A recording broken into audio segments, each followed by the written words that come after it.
நாம்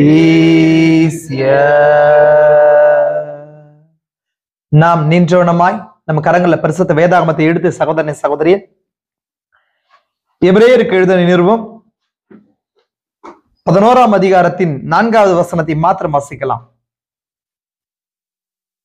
நேரம் இன்மையின் காரணமாக ஒரே ஒரு வசனத்தை கூட வாசிக்கலாம். எபிரேயருக்கு எழுதின நிருபம் 11ஆம் அதிகாரம் 4ஆம் வசனம். விசுவாசத்தினாலே ஆபேல் காயினுடைய பலியிலும் மேன்மையான பலியை தேவனுக்கு செலுத்தினான். அதனாலே அவன் நீதிமான் என்று சாட்சி பெற்றான். அவனுடைய காணிக்கைகளை குறித்து தேவனே சாட்சி கொடுத்தார். அவன் மரித்தும் இன்னும் பேசுகிறான். ஆமென். அல்லேலூயா. இங்க ஒரு பாகம் இருக்குது. மரித்தவன் பேச முடியுமா? இல்லைங்களா? மரித்து யாருமே பேச முடியாது. ஆனா ஏபேல் மரித்தும் பேசுகிறான் போது அங்க ஒரு ரெசரக்ஷன் உள்ள அடங்கி ஒரு ரெசரக்ஷன் உயிர்த்தெழுதல் இருக்குது. மரித்து ஒரு மனுஷன் பேச முடியாது. ஆனா வசனம் சொல்லுது மரித்து இன்னும் பேசுகிறான் போது ஒரு உயிர்த்தெழுதலுக்குள்ளாய் வருகிறது. ஆமென். அந்த அப்பேற்பட்ட உயிர்த்தெழுதலின் வல்லமை பெற்றுக்கொள்ளும்படி வந்திருக்கிறோம். கண்களை மூடி ஜெபிக்கலாம். கிருபை நிறைந்த எங்கள் பரலோக பிதாவே, இந்த சாயங்கால நேரத்துக்காய் கூட நன்றி. இந்த ஆசீர்வதிக்கப்பட்ட இந்த சாயங்கால நேரத்துல மீண்டுமாய் கத்தாவே ஏதேனில் நடந்தது போல நீர் இறங்கி வந்திருக்கிறீர். கத்தாவே அன்று நியாயத்திற்கு வந்தீர், ஆனால் இன்றைய நாளில மீட்டுக் கொள்ளும்படிக்கு இறங்க வந்திருக்கிறீர். எங்களுக்குள்ளா இருக்கிற எல்லா பலவீனமான பாகங்களை கத்தாவே நீர்தாமே மாற்றி போடும்படிக்கு எங்களுக்காய் அந்த திறக்கப்பட்ட புஸ்தகத்தோடு கூட அடிக்கப்பட்ட அந்த மாம்சத்தோடு கூட இறங்கி வந்திருக்கிறீர். அதை நாங்கள் புசித்து ராஜா ஜீவன் அடைய எங்களுக்காய் கொடுக்கப்பட்ட அந்த தேர்ட் மினிஸ்ட்ரிய அந்த 10 மினிஸ்ட்ரியை மேற்கொள்ள ஏதுவான பலத்தை கூட்டி கொடுங்க. நாங்கள் அதற்கென்றே நாங்கள் காத்து கிடக்கிறோம் ராஜா. அப்பா குமாரன் விடுதலை ஆக்கினால் மேயாகவே விடுதலை ஆவியர்கள் சொல்லப்படுகிறது. இந்த நாள்ல குமாரன் வெளிப்பட்டிருக்கிறீர். அது மனவாட்டிக்குள்ளாக ராஜா எங்களுக்கு தேவையான விடுதலை இந்த சரீரத்திலிருந்து எங்களுக்கான நித்திய வீட்டுக்கு போகிறதா இருக்கிறது. இந்த உலகத்திலே எங்களுக்கு பலனில்லை ராஜா. ஒவ்வொரு காரியமும் எங்களுக்கு விரோதமா இருக்கிறது. ஆனாலும் நீர் இந்த நாளிலே திறக்கப்பட்ட புஸ்தகத்தோடு வந்து ராஜா அதுக்கேற்ற பலனை கூட்டி கொடுத்து இந்த சரீரமானது ராஜா பூமியில விழுந்து என் நித்தியத்துக்குள்ளாய் கடந்து போகிறதுக்கு எதுவான வெளிப்பாட்டை கூட்டி கொடுங்க. ஆபேலுக்கு அல்ல கொடுத்த வெளிப்பாடு மட்டுமல்ல, அந்த ஏனோக்கு கொடுத்த அந்த வெளிப்பாடு நூடா எங்களை கடந்து செல்ல கிருபைங்க பலப்படுத்துங்க, ஆசீர்வதிங்க. இயேசு கிறிஸ்துவின் பரிசுத்த நாமத்திலே ஆமென். நம்ம அப்படியே உட்காரலாம். கர்த்தராகிய இயேசு கிறிஸ்துவின் பரிசுத்த நாமத்துக்கு மகிமை உண்டாகட்டும். கர்த்தர் தாமே கடந்து வந்த யாவரையும் ஆசீர்வதிப்பாராக.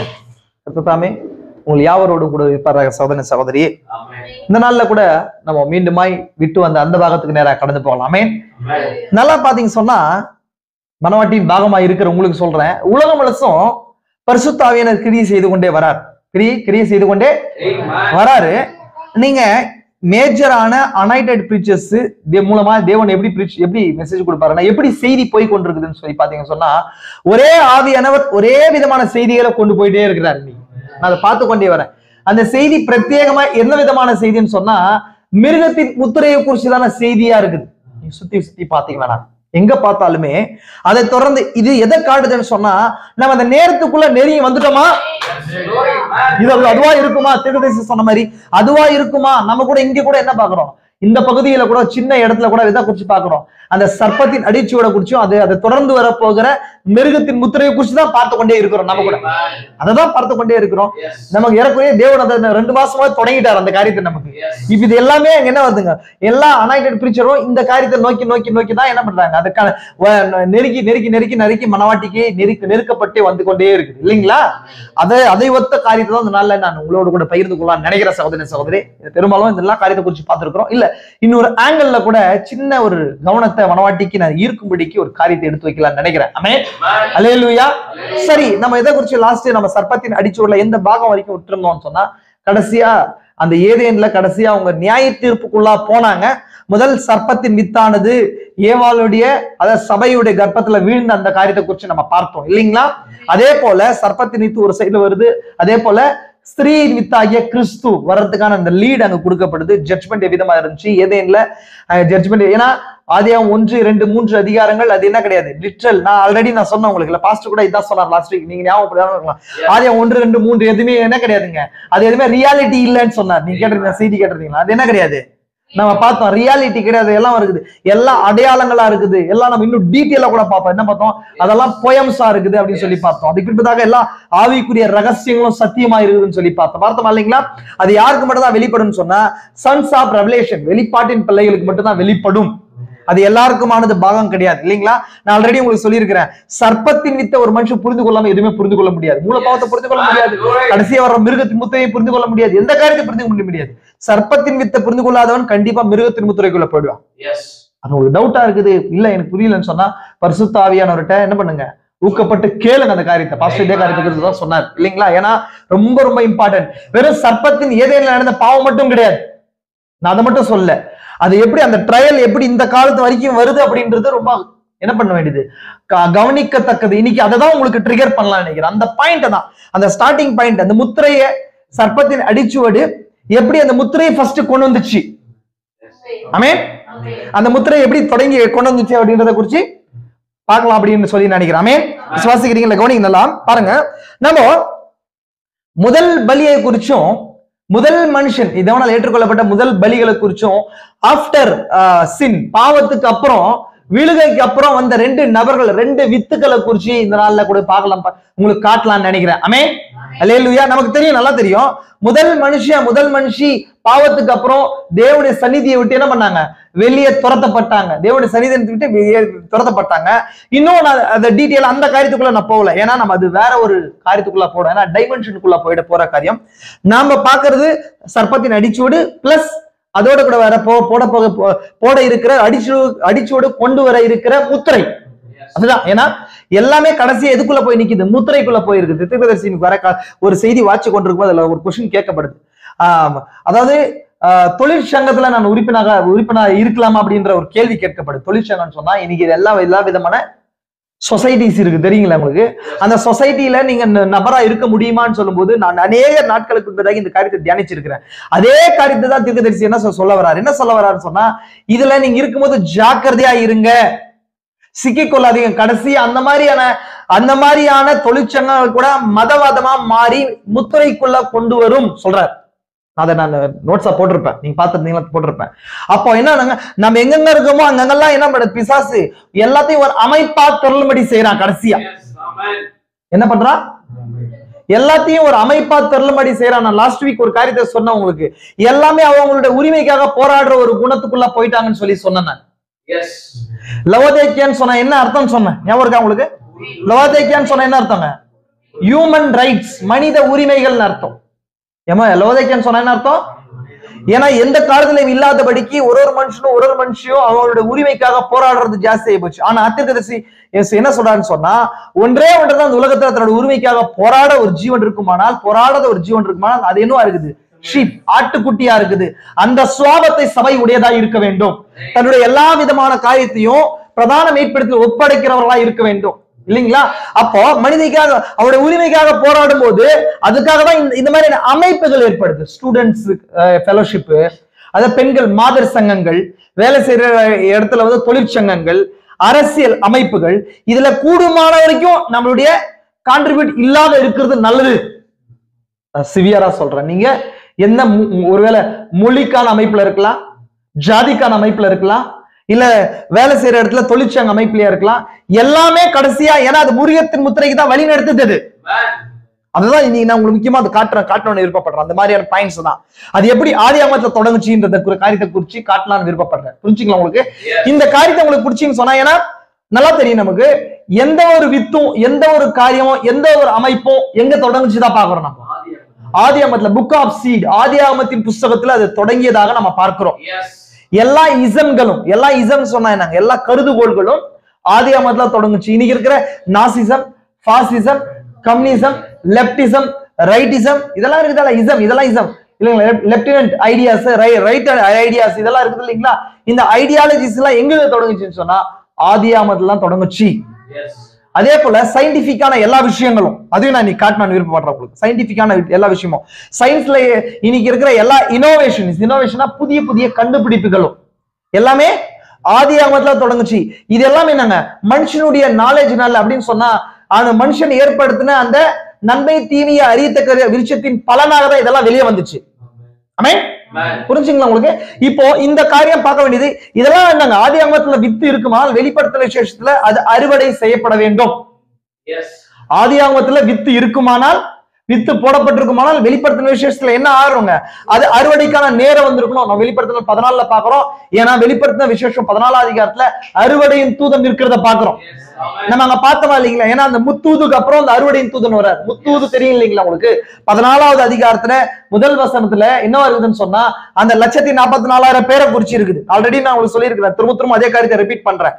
அதுக்கப்புறம் இருக்கிற முத்தூது, 3 தூதர் இருக்கிறாங்க. 3 ஏஞ்சல்ஸ் மெசேஜ்.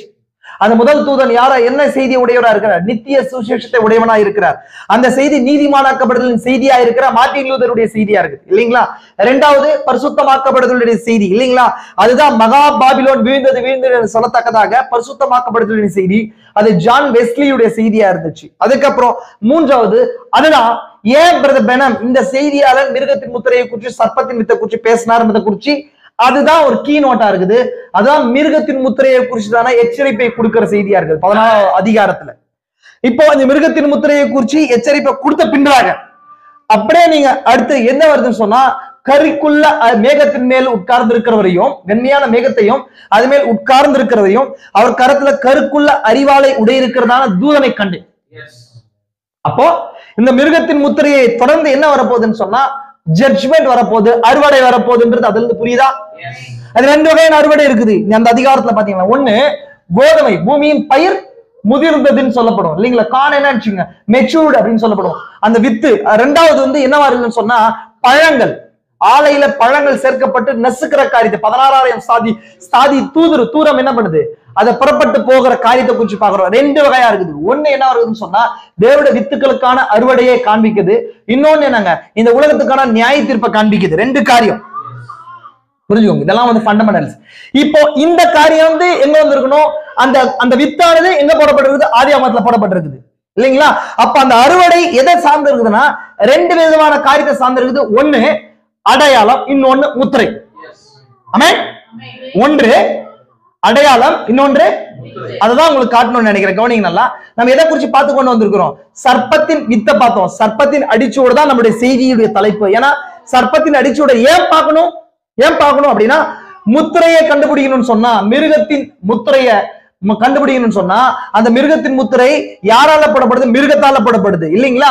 அந்த மிருகம் ஆதியாகமத்துல இருந்து என்ன ஆகுதுங்க, அதை டிராவல் பண்ணிட்டே வருது இல்லைங்களா? அந்த ஆவி 2 ஆவிகள் தொடர்ந்து கொண்டே வருது. 2 விதமான திராட்சை கொடிகள் வந்துட்டே இருக்குது இல்லைங்களா? அப்படி வரும்போது அந்த ஒரு வகையான திராட்சை செடியின் மூலமாக ஒரு முத்திரையும், இன்னொரு வகையான திராட்சை செடியின் மூலமா இன்னொரு முத்திரையும் போடப்படுது இல்லைங்களா? அந்த கொடின்றது எதை குறிச்சு சொல்லப்படுது, வேதத்துல நீங்க கொடியை பார்த்தாலும் சரி, அதே போல ரிவரை பார்த்தாலும் சரி, எதுன்னு புரிஞ்சுக்கணும்னு சொன்னா ஆவியை புரிஞ்சுக்கணும். எப்பொழுதுமே ரிவர் ரெப்ரசன்டேட்டிவ் ஸ்பிரிட் இல்லன்னு சொன்னா, அதே போல கிரேப், அந்த கிரேப் வைன், அந்த கிரேப் இது இருக்கு இல்லைங்களா, என்ன சொல்றதுன்னு சொன்னா 2 வைன்ஸ் சொல்லி மெசேஜ் கொடுத்துருப்பாங்க பாருங்க. நீங்க 2 வைனா 2 அந்த திராட்சை கொடிகளை குறிச்சு புரியுதுங்களா உங்களுக்கு? அது என்னங்க, WIN கிடையாது, VINE.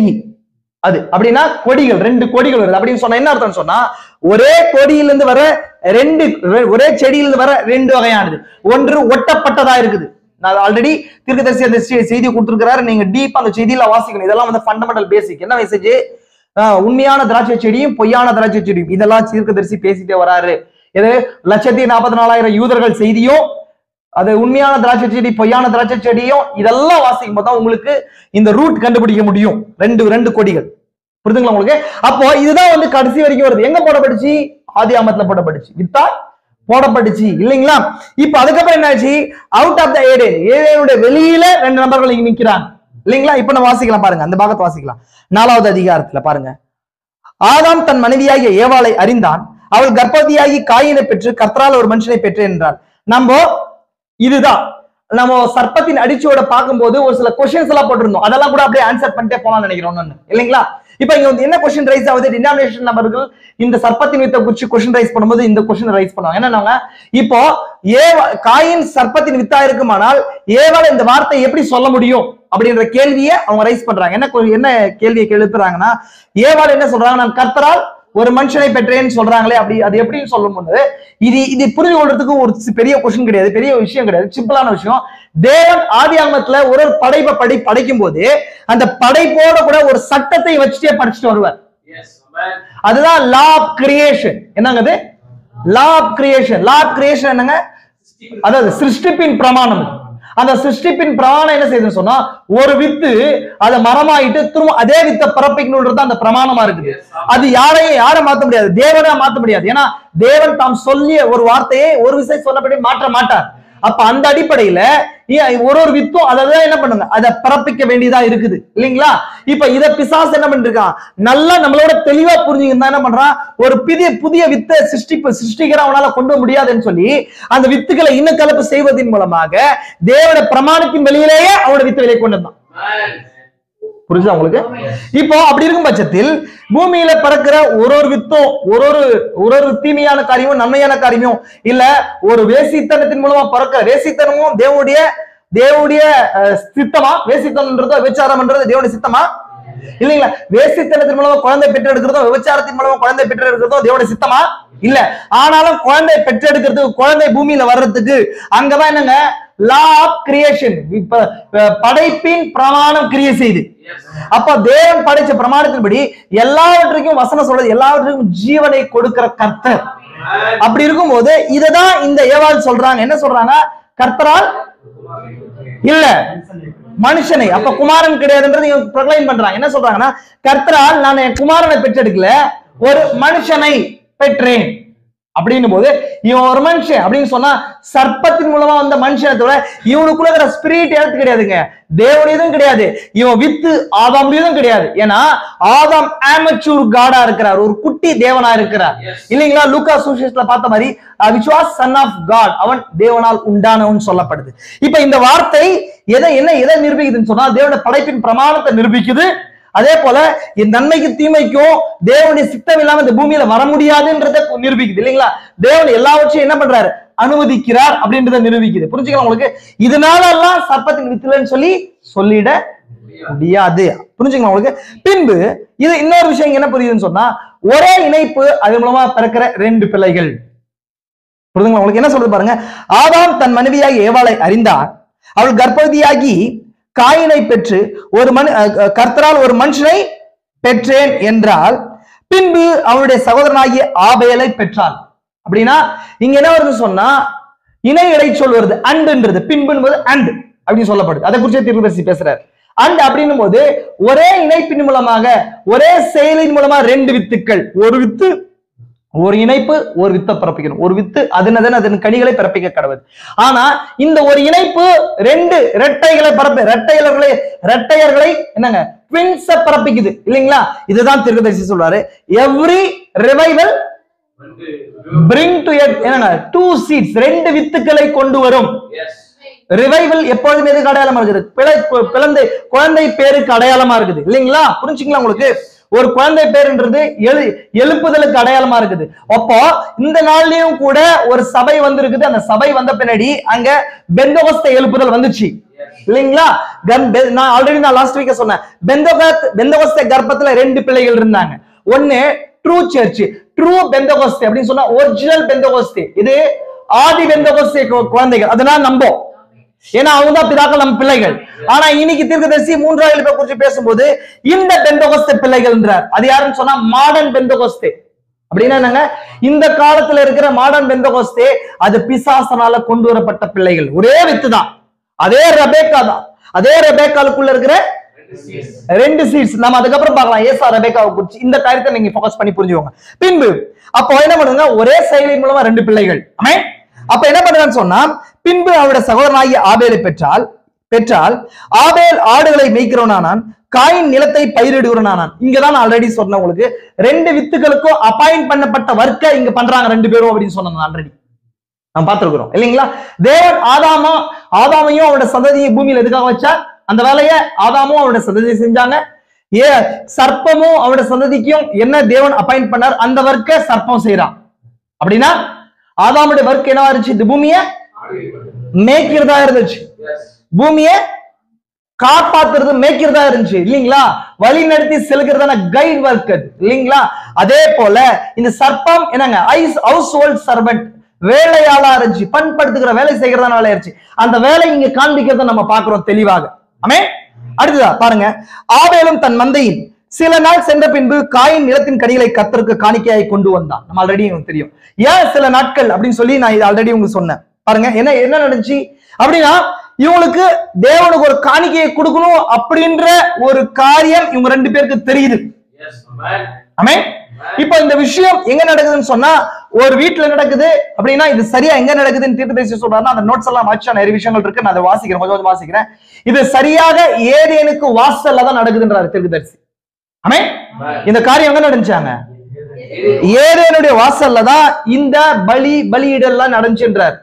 இல்ல யூதனுடைய அந்த சாதாரண புத்தகம் என்ன சொல்றது சொன்னா, ஏதேன் ஒரு மலை மேல இருந்துச்சாம். தீர்க்கதரிசி செய்திகளை சொல்லுவார், மலை மேல இருந்துச்சு, அதோடைய வாசல்ல தான் என்ன இருந்துச்சுங்களா, இவங்க அதோடைய பலிப்பீடம் ஏதேனுக்கு வெளியில தான் வச்சிருந்தாங்க அப்படின்றார். ஏன்னா ஏதேன் வெளியே வரும்போது என்ன செய்றாங்க சொன்னா, தேவன் வீசிக்கொண்டிருக்கிற சுடர்வெளி பட்டத்தை வச்சார். ஆமென். வீசிக்கொண்டிருக்கிற சுடர்வெளி பட்டயத்தை வைத்தார், காக்கிறதுக்கு கேருபீன்களை வைத்தார். புரியுதுங்களா உங்களுக்கு? இந்த செட்டப் எதை குறிச்சு சொல்லப்படுது அப்படின்னு நீங்க தொடர்ந்து பாத்தீங்கன்னு சொன்னா, ஏதேன் தேவன் வாசமா இருக்கிற இடமா இருந்துச்சு. அத தேவனை சந்திக்கிறதுக்கு ஆதாம் ஏவாள் எங்க சந்திச்சாங்கன்னா ஏதேன் தோட்டத்துல சந்திச்சாங்க. அப்ப இந்த மைண்ட் அப்படியே வச்சுக்கோங்க. இது அப்படியே பின்பதாக எங்க தேவனை சந்திக்கிறதுக்கு பூமியில ஒரு இடத்த வச்சாருன்னு சொன்னா, ஆசாரிப்பு கூடாரமா இருந்துச்சு. ஆசாரிப்பு கூடாரத்துல ஒரு மனுஷனை தேவன் சந்திக்கிறதுக்கான ஒரு இடமா இருந்துச்சு இல்லையா. நான் உங்களை சந்திக்கும்படிக்கு ஒரு கூடாரத்தை வைன்னு சொல்லி தேவன் சொன்னார். இந்த ஆசாரிப்பு கூடார செட்டப் என்னவோ அதுதான் ஏதேனுடைய செட்டப். ஏதேன் தான் என்னவா இருக்குது, அந்த மகா பரிசுத்த ஸ்தலத்துக்கு அடையாளமா இருக்குது. அங்க இருக்கிற அந்த ஜீவ விருட்சம் தான் அது என்ன ஒரு பேழைக்கு அடையாளமா இருக்குது. அது புரியுங்களா உங்களுக்கு? இப்போ நம்ம தெரியும் மோசஸ் என்ன பண்றாருன்னு சொன்னா, அங்க கேருபீன்கள் வைக்கிறார் இல்லையா, அந்த கேருபீன் தான் ஏதேனுக்கு வாசல்ல வைக்கப்பட்ட கேருபீனுக்கு அடையாளம். ஆக்சுவலி அங்க 2 வைக்கிறார், அங்க 4 கேருபீன்கள் இருந்துச்சு. ஏன்னா இதை நீங்க எங்க பாக்குறீங்க சொன்னா, சீட் புக்ல இருந்து ஃப்ரூட் புக் போய் பாத்தீங்கன்னா உங்களுக்கு அது புரியும். ஃப்ரூட் புக்ல 4th சாப்டர்ல பாத்தீங்கன்னு சொன்னா, இந்த செட்டப் நீங்க பாப்பீங்க. 4வது அதிகாரத்துல எந்த செட்டப், எங்க செட்டப், கேருபீன்கள், அங்க உடன்படிக்கை பெட்டி இல்லைங்களா, அங்க வெளிப்படுத்தல் 5வது அதிகாரத்துல உடன்படிக்கை பெட்டியா காணப்படுறது அந்த சிங்காசனம் தான் உடன்படிக்கை பெட்டி. புரிஞ்சா உங்களுக்கு? புரிஞ்சுங்களா? புரிஞ்சு சகோதரி, புரிஞ்சு. ஏன்னா அங்க தேவன் வாசமாயிருந்தார். உடன்படிக்கை பெட்டி மேல தேவன் என்ன பண்ற, வீற்றிருப்பேன்னு சொன்னா, தேவன் வீற்றிருந்த இடம் எங்கேயா இருந்துச்சு, வெளிப்படுத்தல் 5வது அதிகாரத்துல இல்லைங்களா, அந்த சிங்காசனத்துல தேவன் இருந்த ஆசனம் அது இல்லைங்களா, அதை சுற்றி. ஏன்னா அந்த சிங்காசனம்னா என்ன அர்த்தங்க, சிங்காசனம் ஒரு சிங்கம் வீட்டு இருக்கிற இடமா இருக்குது அப்படின்னா, ராஜா வீட்டு இருக்கிற இடமா இருக்குது அப்படின்னு சொன்னா, அந்த சிங்காசனத்தை சுத்தி 4 ஜீவன் இருந்துச்சு. இதுதான் இந்த இடத்துக்கு போக முடியாது. இப்ப இதை நீங்க விட்டுட்டு என்ன பண்ணுங்க, திரும்பமா யாத்திரையின் புஸ்தகத்துக்கு வாங்க. ஒரு விஷயத்தையும் என்ன பண்றேன், பொருத்திட்டே வரேன். யாத்திரையின் புஸ்தகம் வரும்போது இந்த செட்டப்பை தான் தேவன் மவுண்ட் சைனாயில யாத்திரையின் தூதனை எக்ஸோடஸ் ஏஞ்சலை கொண்டு போய் என்ன பண்றாங்க, இந்த செட்டப்பை காட்டுறாரு. நீ மலையில உனக்கு காண்பிக்கப்பட்ட மாதிரியின்படி என்ன பண்ணு, ஸ்தாபின்னு சொல்றார். ஆனா அது பவுல் கொண்டு வரும்போது வெளிப்படுத்தல் சரி எபிரேயர் 8-9வது அதிகாரத்துக்கு ஆல்பா ஏஜ் மெசேஜ் வேற மாதிரி சொல்றார். புரியுதுங்களா உங்களுக்கு? நான் இதெல்லாம் குழப்ப விரும்பல, நம்ம டைரக்டா அந்த காரியத்துக்குள்ள போயிடலாம். அவர் என்ன சொல்றாருன்னு சொன்னா, பிரகாரத்துக்குள்ளே மகா பரிசுத்த ஸ்தலத்துக்குள்ள இருக்கிற அந்த தூப பீடம் மகா பரிசுத்த ஸ்தலத்துக்குள்ள வைக்கிறாரு, எடுத்துட்டு போய் நீங்க வாட்சி பாருங்க, வீட்டுல போய் வாட்சி பாருங்க. அப்படின்னா இது மிகப்பெரிய ஆவிக்குரிய சத்தியங்களை உள்ளடக்கிய பாகமா இருக்குது. அப்ப என்ன பண்றான்னு சொன்னா, அங்க என்ன நடக்குதுன்னு சொன்னா, நமக்கு நல்லா தெரியும், கேருபீன்களும் வீசிக்கொண்டிருக்கிற சுடரொளி படத்தை வைக்கிறார். அந்த சிங்காசனத்தை காவல் காக்கிறது எதுவா இருக்குது, 4 ஜீவன்களா இருக்கு. நல்ல கவனிங்க, 4 ஜீவன்களா இருக்குது. இதையே நீங்க எடுத்துட்டு எங்க பாக்குறீங்கன்னு சொன்னா, புதிய ஏற்பாட்டுல மத்தேயு, மார்க்கு, லூக்கா, யோவான், இந்த 4 ஜீவன்களா இருக்குது. இது அப்போஸ்தலர் நடவடிக்கைகள், இதான் பரிசுத்த ஆவி தங்குற இடம், இதை காவல் காக்குது. இந்த 4 தாண்டி 4 புரியாம எங்க போக முடியாது, அப்போஸ்தலர் நடவடிக்கைகளுக்குள்ள போக முடியாது. ஏன்னா அது என்னவா இருக்குது, பில்லர் ஆஃப் ஃபயர் இருக்கிற இடமா. புரிஞ்சா உங்களுக்கு? என்ன இடம் அது, தேவன் தங்கி இருந்த இடம் இல்லையா? புரிஞ்சுக்கலாம் உங்களுக்கு? அப்போஸ்தலர் நடவடிக்கைகளை பாதுகாவல் பண்றது இந்த 4 ஜீவன்கள். இதுதான் ஏதேனுடைய செட்டப்பா இருந்துச்சு. புரிஞ்சுக்கலாம் உங்களுக்கு? நான் பைபிள்ல அங்கங்க கொட்டேஷன் மட்டும் உங்களுக்கு நான் காட்டிட்டே வரேன். இதுக்கப்புறம் இந்த இடத்துக்கு யாருமே போக முடியாதுன்றதுக்கான அடையாளமா தான் மோசஸ் கிட்ட தேவன் திரை வைக்க சொன்னார். மோசஸ் கிட்ட தேவன் திரை வைக்க சொன்னார். என்ன பண்ண முடியாது, அங்க போக முடியாது. அதனாலதான் இந்த 2 பேரும் அங்க எங்க ஏதேனுக்கு வெளியில கிழக்குல. இப்போ ஏன் கிழக்கு அப்படின்னும் போது இதுக்கு ஒரு ரூட் இருக்கு. ஏன்னு சொன்னா ஆசரிப்பு கூடாரம் தேவனுடைய ஆசரிப்பு கூடாரமா இருக்கட்டும், மோசேவுடைய சாலமோனுடைய தேவாலயமா இருக்கட்டும், அதோடைய வாசல் கிழக்கு நோக்கி இருந்துச்சு. எந்த ஒரு மனுஷனும் பலியிடணும்னு சொன்னா கிழக்குல இருந்து வந்து முன்னாடி நீங்க பலியிடணும். ஏன்னா தேவனுடைய மகிமை எசேக்கியேல் தீர்க்கதரிசன புத்தகத்தின்படி மகிமையானது ஆலயத்தின் கிழக்கு பகுதியில வெளியே போய் உள்ள வருது. இதெல்லாம் கொஞ்சம் நுணுக்கமான பாகங்கள், நீங்க வேதத்தை வாசிக்கும் போது புரியும் உங்களுக்கு. எசேக்கியேல் தீர்க்கதரிசன புத்தகம் 38 அதிகாரத்துல 41 அதிகாரம் கிராஸ் பண்ணீங்கன்னா இங்க நாங்க 1000 அரசாட்சியில இருக்க போகிற ஆலயத்தை குறிச்சி தீர்க்கதரிசனம் இருக்கும். அதுக்கப்புறம் நீங்க 1வது 2வது அதிகாரத்துல வாட்சின்னு சொன்னா எருசலேம்ல அந்த காலத்துல அழிக்கப்படாத அழிந்து போகாம யாரால அழிக்கப்பட்டுச்சு எருசலேம் தேவாலயம்? பாபிலோன் ராஜாவா நேபுகாத்நேச்சார் இல்லையா? அப்ப அந்த ஆலயத்தை இல்லாம பண்ணிட்டார் இல்லையா?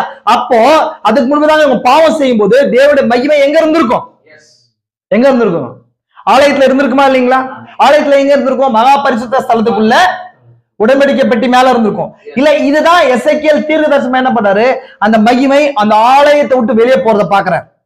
நீங்க பாத்தீங்களா? எசேக்கியேல் ஃபுல்லா வாசிக்கணும் நான் சொல்ற விஷயத்துக்கு. அதுக்கப்புறம் திரும்ப நீங்க 38 அதிகாரம் கிராஸ் பண்ணும்போது மகிமை 1000 அரசாட்சி ஆலயத்துக்குள்ள உள்ள வரத பாப்பார். அப்படின்னா கிழக்குல இருந்து போய் கிழக்குல வரத பாப்பார்.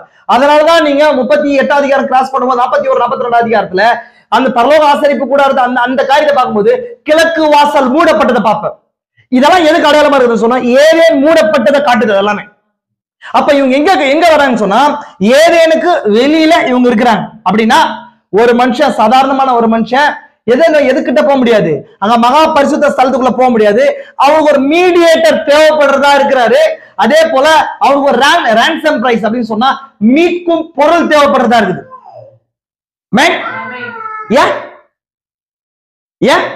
ஏன் தேவன் ஏதேன் தோட்டத்தை அவங்க துரத்தி விட்டாரு? பாவம் செஞ்சாங்க இல்லைங்களா? அந்த இடத்துக்கு போறதுக்கு தேவனை சந்திக்கிறதுக்கு அவங்க என்ன இல்ல, தகுதி இல்லாதவங்களா ஆயிட்டாங்க.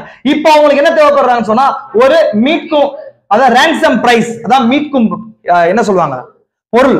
ransom பிரைஸ்னா மீட்கும் பொருள் இல்லைங்களா? அதுக்கப்புறம் என்ன தேவைப்படுது? மீடியேட்டர் அப்படின்னா ransom ரெடீமர் தேவைப்படுறாரு, மீட்பர் தேவைப்படுறாரு. அவர் யாரா இருக்கணும்னா கிங்ஸ்மேன் ரெடீமரா இருக்கணும், இனத்தான் மீட்பரா இருக்கணும். அப்போ இவர் இருந்தாதான் அந்த என்னங்க அந்த கேட், அந்த 4 ஜீவன்களும் என்ன பண்ணுவாங்க, அந்த கேட்டை திறப்பாங்க. இப்போ அது வரைக்கும் அவங்க எங்க இருக்கணும் அப்படின்னா வெளியில தான் நிக்கணும். அப்படின்னா அது பரிசுத்த ஸ்தலம் தான், கரெக்டுங்களா? இப்ப 2 பேர் அங்கதான் நிக்கிறாங்க. எங்க நிக்கிறாங்க? அது ஒரு சர்ச் அடையாளமா இருக்குது இல்லைங்களா? பரிசுத்த ஸ்தலத்துல தான் யார் நிக்கிறாங்க? கரெக்டுங்களா உங்களுக்கு? அப்படின்னா தேவனை சந்திக்கிறதுக்கான அந்த இடத்துல தான் நிக்கிறாங்க அவங்க. அப்படின்னா இது சர்ச் அடையாளமா நான் சொல்லிட்டு இருக்கிறேன் உங்களுக்கு. அப்ப இந்த 2 பேரும் தீர்க்கதரிசி ஒரு செய்தியில சொல்றாரு, காயின் ஒரு வகையில விசுவாசின்றார். சொல்றார், நான் சொல்ல ப்ராஃபெட் சொன்ன நோட்ஸா சொல்றேன். அவன் ஒரு வகையில விசுவாசி அப்படின்னு சொன்னா அவன் என்ன ஐடியல் வர்ஷிப் பண்ணல, அவன் அப்படின்னா விக்கிர வழிபாட வர்ஷிப் பண்ணல, வேற ஒரு தேவனை ஆராதிக்கல இல்லைங்களா, வேற ஒரு நபரை ஆராதிக்கல, இதே ஏகோவா தேவனை தான் ஆராதிக்கிறவனா இருக்கிறான். அவன் ரிலீஜியஸ் மேன் என்றார். அப்படின்னு சொன்னா ஒரு மதவாதி என்றான், ஒரு மதவாதி அவன் காயின். புரிஞ்சுக்கலாம் உங்களுக்கு? அப்போ அப்படின்னு சொன்னா இன்னும் நெருக்கமா பார்த்தா ஒரு லீகலிஸ்டா இருக்கிறான். ஆல்ரெடி லீகலிஸ்ட்னா என்னங்க? லீகலிஸ்ட்னா தெரியுமா உங்களுக்கு? இந்த வார்த்தைகளை ஞாபகம் வச்சுக்கோங்க. நம்ம செய்திகளை பின்னாடி எடுக்கும்போது ரொம்ப யூஸ்ஃபுல்லான வார்த்தைகள்.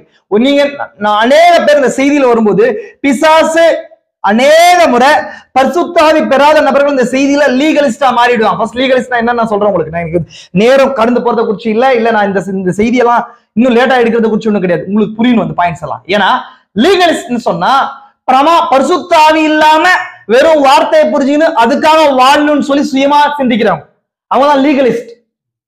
புரிஞ்சா உங்களுக்கு? இது இப்படி செய்யணும், இது இப்படி செய்யணும், கரெக்டா சண்டே சர்ச்சுக்கு போயிடணும், காணிக்க போடணும், தசம்பாகம் போடணும், என்னோட பங்கு ஒரு இடத்துல இருக்கணும். இதுதான் லீகலிஸ்ட் மைண்ட் செட். அதை குறிச்சு எந்த வெளிப்பாடும் அவங்களுக்கு தெரியாது. இப்போ நான் ஃபார் எக்ஸாம்பிள் கேட்கிறேன், எதுக்கு பிரதர் சர்ச்சுக்கு வரீங்க அப்படின்னா அதை குறிச்சு வெளிப்பாடு. சர்ச்சுக்கு வரீங்க எதுக்கு தசம்பாகம் கொடுக்குறீங்க, எதுக்கு காணிக்க கொடுக்குறீங்க, எதுக்கு நீங்க அப்பமா திராட்சரசம் வாங்குறீங்க, அதுக்கு பின்னதாக இருக்கிற ரெவலேஷன் என்ன, எதுக்கு ஞானஸ்தானம் எடுத்தீங்க, இதெல்லாம் உங்களுக்கு தெரியலன்னா நீங்க ஒரு லீகலிஸ்ட். கவலைப்படாதே, நீங்க ஒரு லீகலிஸ்ட் தான். நீ கண்டிப்பா என்ன பண்ண முடியாது. அப்ப அந்த நிலையில அது காயினைட் ஸ்பிரிட், அது காயினுடைய ஆவி, அது புரிஞ்சுக்கணும் உங்களுக்கு. ஏன்னா காயினுக்கு ஒண்ணு சொல்லப்பட்டுச்சு. என்ன சொல்லப்பட்டுச்சு? ஒண்ணு சொல்லப்பட்டுச்சு, நாங்க அந்த பழத்தை சாப்பிட்டோம், அதனால நாங்க வெளியே விட்டுட்டோம். ஏன்னா ஆதியாகமம் 3:1, 2, 3 எல்லாமே அவன் தாயும் ஆதாமும் சொல்றாங்க. என்ன சொல்றாங்க? ஓப்பனா பேசவே இல்லை. அவங்க என்ன பேசுறாங்க? கவிதை க்ளோஸா பேசுறாங்க. நாங்க என்ன பண்ணிட்டோம்? தேவன் ஒரு தவறு செஞ்சிட்டோம், அந்த பழத்தை சாப்பிட்டோம், நாங்க என்ன பண்ணோம், அதனால வெளியே துரத்தப்பட்டோம், நாம் தேவனோட சன்னிதிக்குள்ள மகா பரிசுத்த ஸ்தலத்துக்குள்ள போக முடியாது. அங்க பாரு, ஒரு வீசி கொண்டிருக்க சுடரொளி பட்டம் இருக்கு இல்லையா, அது கிட்ட போக முடியாது. ஏன்னா அதை பாதுகாக்கிறதுக்கு யார் இருக்கிறா? அந்த ஏஞ்சல்ஸ் இருக்கிறாங்க, துரத்தி விடணும். ஏன்னா அதுதான் ஜீவனை கொடுக்கிறது. நான் என்ன பண்ண முடியாது, அதோட கூட பங்கு பெற முடியாது. ஏன்னா இன்னொரு விஷயம், இதுக்குள்ள இன்னும் உள்ள போனா வேற ஒரு டைரக்ஷனுக்குள்ள போயிடும். அதை புசிக்க கூடாதுன்னு தேவன் வெளியே தள்ளுறாரு அவங்க. ஏன்னா அது பொலைட் ஆயிடும். பாவத்தோட கூட கனெக்ட் பண்ணி பொலைட் சாப்பிட்டாங்கன்னா ஆதாமோட மரணமே இல்லாம போயிட்டு இருப்பாங்க. என்ன இருப்பாங்க? மரணமே இல்லாம பாவம் தொடர்ந்து கொண்டே வந்துட்டே இருக்கும். தேவன் என்ன பண்ணாரு சொன்னா, பாவத்துக்கு ஒரு முடிவை கொண்டு வரணும்னு சொல்லி பிரேக் போட்டு தள்ளிட்டு மீட்பர் வர வரைக்கும், ரேன்சம் பிரைஸ் வர வரைக்கும் அது மூடப்படுன்னு சொல்லி சொன்னார். புரிஞ்சுக்கலாம் உங்களுக்கு? இப்போ இது என்ன பண்றாங்கன்னு சொன்னா, இவங்க 2 பேர் பாக்குறாங்க, காயின் ஆபேல் பாக்குறாங்க, அவன் தாயும் ஆதாமும் சொல்றத கேக்குறாங்க. 2 பேரும் கேக்குறாங்க. கேட்ட உடனே 2 பேருக்குள்ள ஆதாம் சரி காயின் நிக்கிறாரு. காயின் பார்த்து என்ன பண்றாருங்க, அவர் என்ன பண்றாருங்க, அப்போ நம்ம என்ன பண்ணோம், நாமளே மீட்டு கொள்ளணும் அப்படின்னு நினைக்கிறாரு. நம்மளே அப்படின்னு சொன்னா சுய பலத்துக்குள்ள ஓடுறாரு. அப்படின்னு நிலத்துக்கு ஓடுறாரு. நிலத்துக்கு ஓடி என்ன பண்றாரு, கையின் பிரயாசத்தை உழைக்கிறாரு. அதான் நான் லீகலிஸ்ட்னு சொன்னேன் ஆல்ரெடி. எப்படி ஒரு லீகலிஸ்ட் தன்னுடைய ரட்சிப்புக்காக அவனே உழைப்பான். நான் இவ்வளவு புக் படிச்சேன் தெரியுமா, இவ்வளவு மெசேஜ் படிச்சேன் தெரியுமா, நான் அப்படி பண்ண தெரியுமா, இப்படி பண்ண தானே தெரியுமா அப்படின்னு சொல்லி அவன் பேசிட்டே இருப்பான். ஆனா ஒரு லீகலிஸ்ட் இல்லாம ஒரு விசுவாசி, ஒரு ரெவலேஷனை வெளிப்பாட பெற்ற விசுவாசி எப்பொழுதுமே தன்னோட ரட்சிப்புக்கு தன்னை சார்ந்திருக்க மாட்டான். ஆமென். அவன் எப்பொழுதுமே ஒரு ஆட்டுக்குட்டியை சார்ந்து இருப்பான் இல்லைங்களா? அவங்க சரி, முதல் மனுஷியும் அவங்க ஒரு ஆட்டுக்குட்டியை சார்ந்து இருந்தாங்க தேவனிடத்துக்கு வர்றதுக்கு, தன்னுடைய நிர்வாணத்தை மறைக்கிறதுக்கு. நிர்வாணம் நேக்னஸ் அப்படின்னு சொன்னா என்ன அர்த்தம்? ஆவிக்குரிய வெளிப்பாட்டுல நிர்வாணம் என்ன அர்த்தம் தெரியுமா உங்களுக்கு? நிர்வாணம் என்ன பாவம்னு அர்த்தம். என்ன அர்த்தங்க? பாவம் அப்படின்னா நிர்வாணத்துக்கு அடையாளம் பைபிள் சொல்றது. நான் இதெல்லாம் சிம்பாலிக் வேர்ட்ஸ் எல்லாம் சொல்லி இருக்கிறேன். நிர்வாணம் சொன்னா பாவம். ரிவர், பைபிள்ல ரிவர்னா எதுக்கு அடையாளம் சொன்னேன் நானு? பரிசுத்தாவிக்கு அடையாளம் சொன்னது மறந்துடக்கூடாது. இந்த பாயிண்ட் சொன்னோம் என்னங்க, ரிவர் ஆறு. ரிவர் எப்பொழுது பரிசுத்தாவி. ஒரு குழந்தை பெற்றெடுக்கிறதுன்றது ரிவைவலுக்கு, எழுப்புதலுக்கு அடையாளமா இருக்குது. இந்த வார்த்தையெல்லாம் புரிஞ்சுக்கணும் உங்களுக்கு. அப்ப அந்த ஆட்டுக்குட்டியை குறிச்சு இப்போ இவங்க என்ன செய்யறாங்க சொன்னா, ஆபேல் கேட்கிறாரு. என்ன கேட்கிறாரு? எல்லாம் ஓகே தேவன் படிச்சாரு, இது என்ன நீங்க உங்களுடைய இடுப்புல தொங்கி கொண்டிருக்கிறது என்னன்னு கேட்கிறாரு. அப்படின்னும் போது இதுவரை என்னங்க, ஆட்டுக்குட்டியுடைய தோல்ன்றாரு. இது எதுக்காக அப்படின்னாருன்னா, எங்களுடைய நிர்வாணத்தை மூடுறதுக்கு தேவன் கொடுத்த வழி இதுதான் அப்படின்னு. அப்படின்னா நிர்வாணம் சொன்னா அவருக்கு என்னன்னு தெரிஞ்சு அதுதான் என்ன இருக்குது, சின்னா இருக்குது இல்லைங்களா? சின்னா என்ன அர்த்தங்க? அவிசுவாசமா இருக்குது. அப்ப இவரோட அவிசுவாசத்தை போக்குறதுக்கு தேவன் வைத்த ஒரு ஆட்டுக்குட்டின்றதை அவர் புரிஞ்சுக்கிறார். ஆமென். அப்ப அந்த ஆட்டுக்குட்டியுடைய வெளிப்பாடை பெற்றுக்கொண்ட பின்னாடி ஆட்டுக்குட்டி அந்த வெளிப்பாடு வர்றதுக்காக ஏபேல் வெயிட் பண்றாரு. ஏபேல் என்ன பண்றாருங்க? வெயிட் பண்றாரு. First person. நான் இந்த காரியத்தை நீங்க இந்த விஷயத்தை அப்படியே கேட்டே வாங்க. அடுத்தது இந்த காரியத்தை எடுத்துட்டு போய் நம்ம இந்த காலத்துக்கு காட்டணும். ஏன்னா எல்லா ப்ராபசிஸும் எல்லா விஷயங்களும் எந்த காலத்தை குறிச்சு பேசுது, இந்த காலத்துக்கு இப்ப வரப்போறாரு, ஆபேல் வரப்போறாரு. அதனால தான் நான் ஒரு பாயிண்ட் வாசிச்சேன். மரித்து பவுல் சொன்னதை நம்ம படிக்கிறோம் அப்படின்னா என்ன அர்த்தம்? ஆபேல் என்ன பண்ணணும்? இப்போ ஆபேல் என்ன பண்ணணும்? ஆபேல் பேசணும். இப்போ ஆபேல் தன்னோட வெளிப்பாட்டை குறிச்சு பேசுறாரு. இப்போ ஆபேல் என்ன பண்றாருங்க? பேசுறாரு. ஆபேல் பேசுறாரு. ஆமென். புரிஞ்சுக்கலாம் உங்களுக்கு? நல்லா ஞாபகம் வச்சுக்கோங்க. இப்ப என்ன நடக்குது? முதல் மனுஷன் என்ன நடக்குது பாருங்க.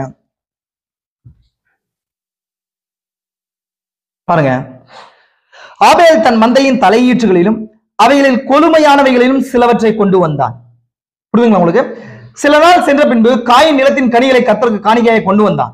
ஆபேலும் தன் மந்தையின் தலையீற்றுகளிலும் கொழுமையானவைகளில் சிலவற்றை கொண்டு வந்தான். ஆபேலையும் அவன் காணிக்கையும் கர்த்தர் அங்கீகரித்தார். அப்படின்னு சொன்னா எப்பொழுதுமே ஒரு மனுஷனை தேவன் ஏற்றுக்கொள்கிற ஒரே வழி என்னவா இருக்குது? ரெவலேஷனா இருக்குது, வெளிப்பாடு மட்டுமே. புரியுதுங்களா உங்களுக்கு? அதனாலதான் பேதுரு கிட்ட பேசும்போது இந்த கல்லின் மேல் என் சபையை கட்டுவேன்னு சொன்னார். அந்த கல்லாகிய அந்த வெளிப்பாடுதான் பரலோகத்தை திறக்கிற கீயா இருக்கு. நம்ம சண்டே பார்த்தோம் இல்லைங்களா? அது இல்லாம என்ன பண்ணாது, ஒரு வெளிப்பாடு இல்லாம ஒரு மனுஷன் தேவனிடத்துல போக முடியாது. அப்போ அந்த வெளிப்பாடு யார்கிட்ட இல்ல? காயின் கிட்ட இல்ல, ஆபேல்கிட்ட இருந்துச்சு. நம்ம அந்த காரியத்தை குறிச்சு நமக்கு தெரியும். அப்ப என்ன வெளிப்பாடு இருந்துச்சுன்னு சொன்னா, ரத்தத்தை குறிச்சு ஒரு வெளிப்பாடு இருந்துச்சு. ஏன்னா தேவனை அணுகக்கூடிய ஒரு மார்க்கம் வழி இருக்குமானால் அது ஒரு காட்டுமராண்டித்தனமான என்னங்க ஒரு பார்பரியன் ரிலீஜியன். நான் சொல்றது அப்படிதான் சொல்ல, பார்பரியன் ஒரு காட்டுமராண்டியான ஒரு மார்க்கம். இது ரத்தத்தை குறிச்சு, ரத்தத்தை கொண்டுதான் நம்ம தேவன்கிட்ட போக முடியும். ஒரு காட்டுமராண்டித்தனமான ஒரு மார்க்கத்தை தான் என்ன பண்றோம், நம்ம ஃபாலோ பண்றோம் இல்லைங்களா? என்னங்க ஓல்டஸ்ட் என்னங்க ரிலீஜியன் நம்மளுது இல்லைங்களா? ஆபேல் ஆராதிச்ச அந்த பாகத்தை நம்ம ஆராதிக்கிறோம். ஆமென். புரியுதுங்களா உங்களுக்கு? ஆனா இன்னைக்கு காயினுடைய ஆராதனை வந்துச்சு இல்லைங்களா? நம்ம பார்த்தோம் கடைசி ஆராதனை எப்படி இருக்குங்க, ரத்தம் இல்லாதபடிக்கு ஒரு மார்க்க ரீதியான ஒரு ஆராதனை இருக்க போது இல்லைங்களா? எங்க பார்த்தோம் நம்ம, என்னைக்கு பார்த்தோம் நம்ம, ஞாபகம் இருக்கா? எங்க பார்த்தோம்? இங்க தானியேல் புஸ்தகம் 3வது அதிகாரத்துல ரத்தம் இல்லாதபடிக்கு ஒரு ஆராதனை இருந்துச்சா? புரிஞ்சா உங்களுக்கு? எதுங்க? ஒரு தூரால, ஒரு சமவெளியில ஒரு பொற்சிலை செய்யப்பட்டு ரத்தம் இல்ல அந்த ஆராதனையில. அதனாலதான் வெளிப்பாடு பெற்ற 3 நபர்களும் அதுக்கு முன்னாடி பவுட நாங்க தலை வணங்கல. அவங்க ஏன் வணங்கல அப்படின்னா அவங்களுக்கு தெரியும், ரத்தத்தை குறிச்சு வெளிப்பாடு அவங்களுக்கு தெளிவா தெரியும். புரிஞ்சுங்களா? ரத்தத்தினால ஒரு ஆராதனை இருக்க போகுதுன்றத குறிச்சு தேவன் அவங்களுக்கு தெளிவா சொல்லியிருந்தார். அப்ப அந்த வெளிப்பாடு இல்லாதவங்க என்ன பண்ணாங்க அப்படின்னா அது மாடர்னைஸ்ட் ரிலீஜியன் அப்படின்னா அங்க மேம்படுத்தப்பட்ட ஒரு மதம். இதெல்லாம் தேவையில்லை. இதெல்லாம் என்ன பண்ணலாம், இதெல்லாம் ஒரு ஸ்டைலான ஒரு பாடல்கள். இன்னைக்கு தீர்க்கதரிசி அதிகாரிக்கு சொல்றது என்ன சொல்றான்னு சொன்னா, பண்டைய ரீதியிலான பாடல்களை பாடுங்க, ஒரு அழுது கிடக்க ஒரு ஆராதனை செய்யுங்க. அதான் பரிசுத்த ஆவிக்காக என்ன பண்ணுங்க, நீங்க அனலூட்டி ஜெபிங்க, ஒரு பண்டைய ரீதியான ஒரு பெந்தகோஸ்து அனுபவத்தை பெற்றுக்கொள்ளுங்கன்ற. புரியுதுங்களா உங்களுக்கு? புரிஞ்சுங்களா உங்களுக்கு? அப்ப பாருங்க என்ன நினைச்சுன்னு சொன்னா, இது ரெண்டு தான் அவங்க 2 பேருக்குள்ள இருக்கிற டிஃபரன்ஷியேட். ஏன் இந்த காயினுக்கு அந்த மைண்ட் செட் வந்துச்சுன்றத தீர்க்கதரிசி சொல்றாரு. அடுத்தது பாருங்க எங்க வந்துச்சுன்னு சொன்னா, அவருடைய தகப்பனாகிய லூசிபர் என்ன பண்ணான்னு சொன்னா தேவனை வர்ஷிப் பண்றான். நம்ம கொஞ்சம் அங்க போலாம். எங்க போலாம்? தீர்க்கதரிசி சொல்றாரு, பாவம் பூமியில தொடங்கலன்ற, பாவம் வானத்துல தொடங்குச்சுன்றார். பாவம் பரலோகத்துல வானத்திலே தொடங்குச்சு. அப்ப என்ன பண்றான், அவர் வர்ஷிப் லீடரா இருந்தா, ஒரு கிராண்ட் வர்ஷிப் லீடரா இருந்தான். அவன் என்ன பண்ணான், ஒரு பெஸ்ட் சிம்போனியனா இருந்தான், மிகப்பெரிய ஒரு மியூசிஷியனா இருந்தான். சிம்போனி அப்படின்னா என்ன அர்த்தம்? நம்ம லாஸ்ட் வீக் நம்ம பார்த்தோம். சிம்போனினா என்னங்க, இசைக்கிறது இல்லைங்களா? அப்ப பெரிய லீடரா இருந்தான். இதெல்லாம் என்னங்க, அந்த ஆராதனை செஞ்ச அந்த ஆராதனையில முதல் ஆராதனை என்னங்க, தேவனை துதிக்கிறது மட்டும் தான் இருந்துச்சு. இப்போ அந்த வெளிப்பாட கூட வரான். பாவத்துக்கு அப்புறம் ரத்தம் தேவைப்படுது அப்படின்ற வெளிப்பாடு அப்ப இல்ல. எத்தனை பேருக்கு புரிஞ்சு நான் சொன்ன விஷயம்? அந்த ஆராதனையில ரத்தம் இருந்துச்சா? ஏங்க அடிக்கப்படுதல் தேவைப்படல. அதை யார் கொண்டு வர்றது? இதை அதை அப்படி தொடர்ந்து யார் கொண்டு வரா? இங்க காயின் கொண்டு வரான். அவருடைய குமாரன் ஆகிய காயின் அதை கொண்டு வரான். அந்த ஆராதனை தானே கரெக்ட். ரத்தம் இல்லாம ஒரு ஆராதனை தான் கரெக்ட். பூக்கள் அடங்கி ஒரு ஆராதனை தான் கரெக்ட். ஆனா இங்க நடுவுல ஒரு பாவம்ன்றது ஒண்ணு குறுக்கிடுச்சு. அதுக்காக ஒரு ஆட்டுக்குட்டியானது அடிக்கப்பட்டுச்சு அப்படின்ற வெளிப்பாடு யாருக்கு வருதுங்க?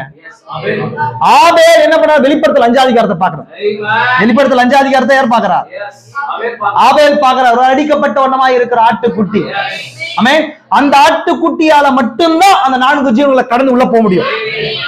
ஆமென். கரெக்டுங்களா? அந்த ஆட்டுக்குட்டியால மட்டும்தான் எதுக்கு எங்க உள்ள கடந்து போக முடியும்? ஏன்னா சிங்காசனத்துல இருக்கிற வலது கரத்துல இருக்கிற கையில தான் நம்ம அப்பா அம்மா இழந்த டைட்டில் டீட் இருக்கு, உரிமை பத்திரம் இருக்கு.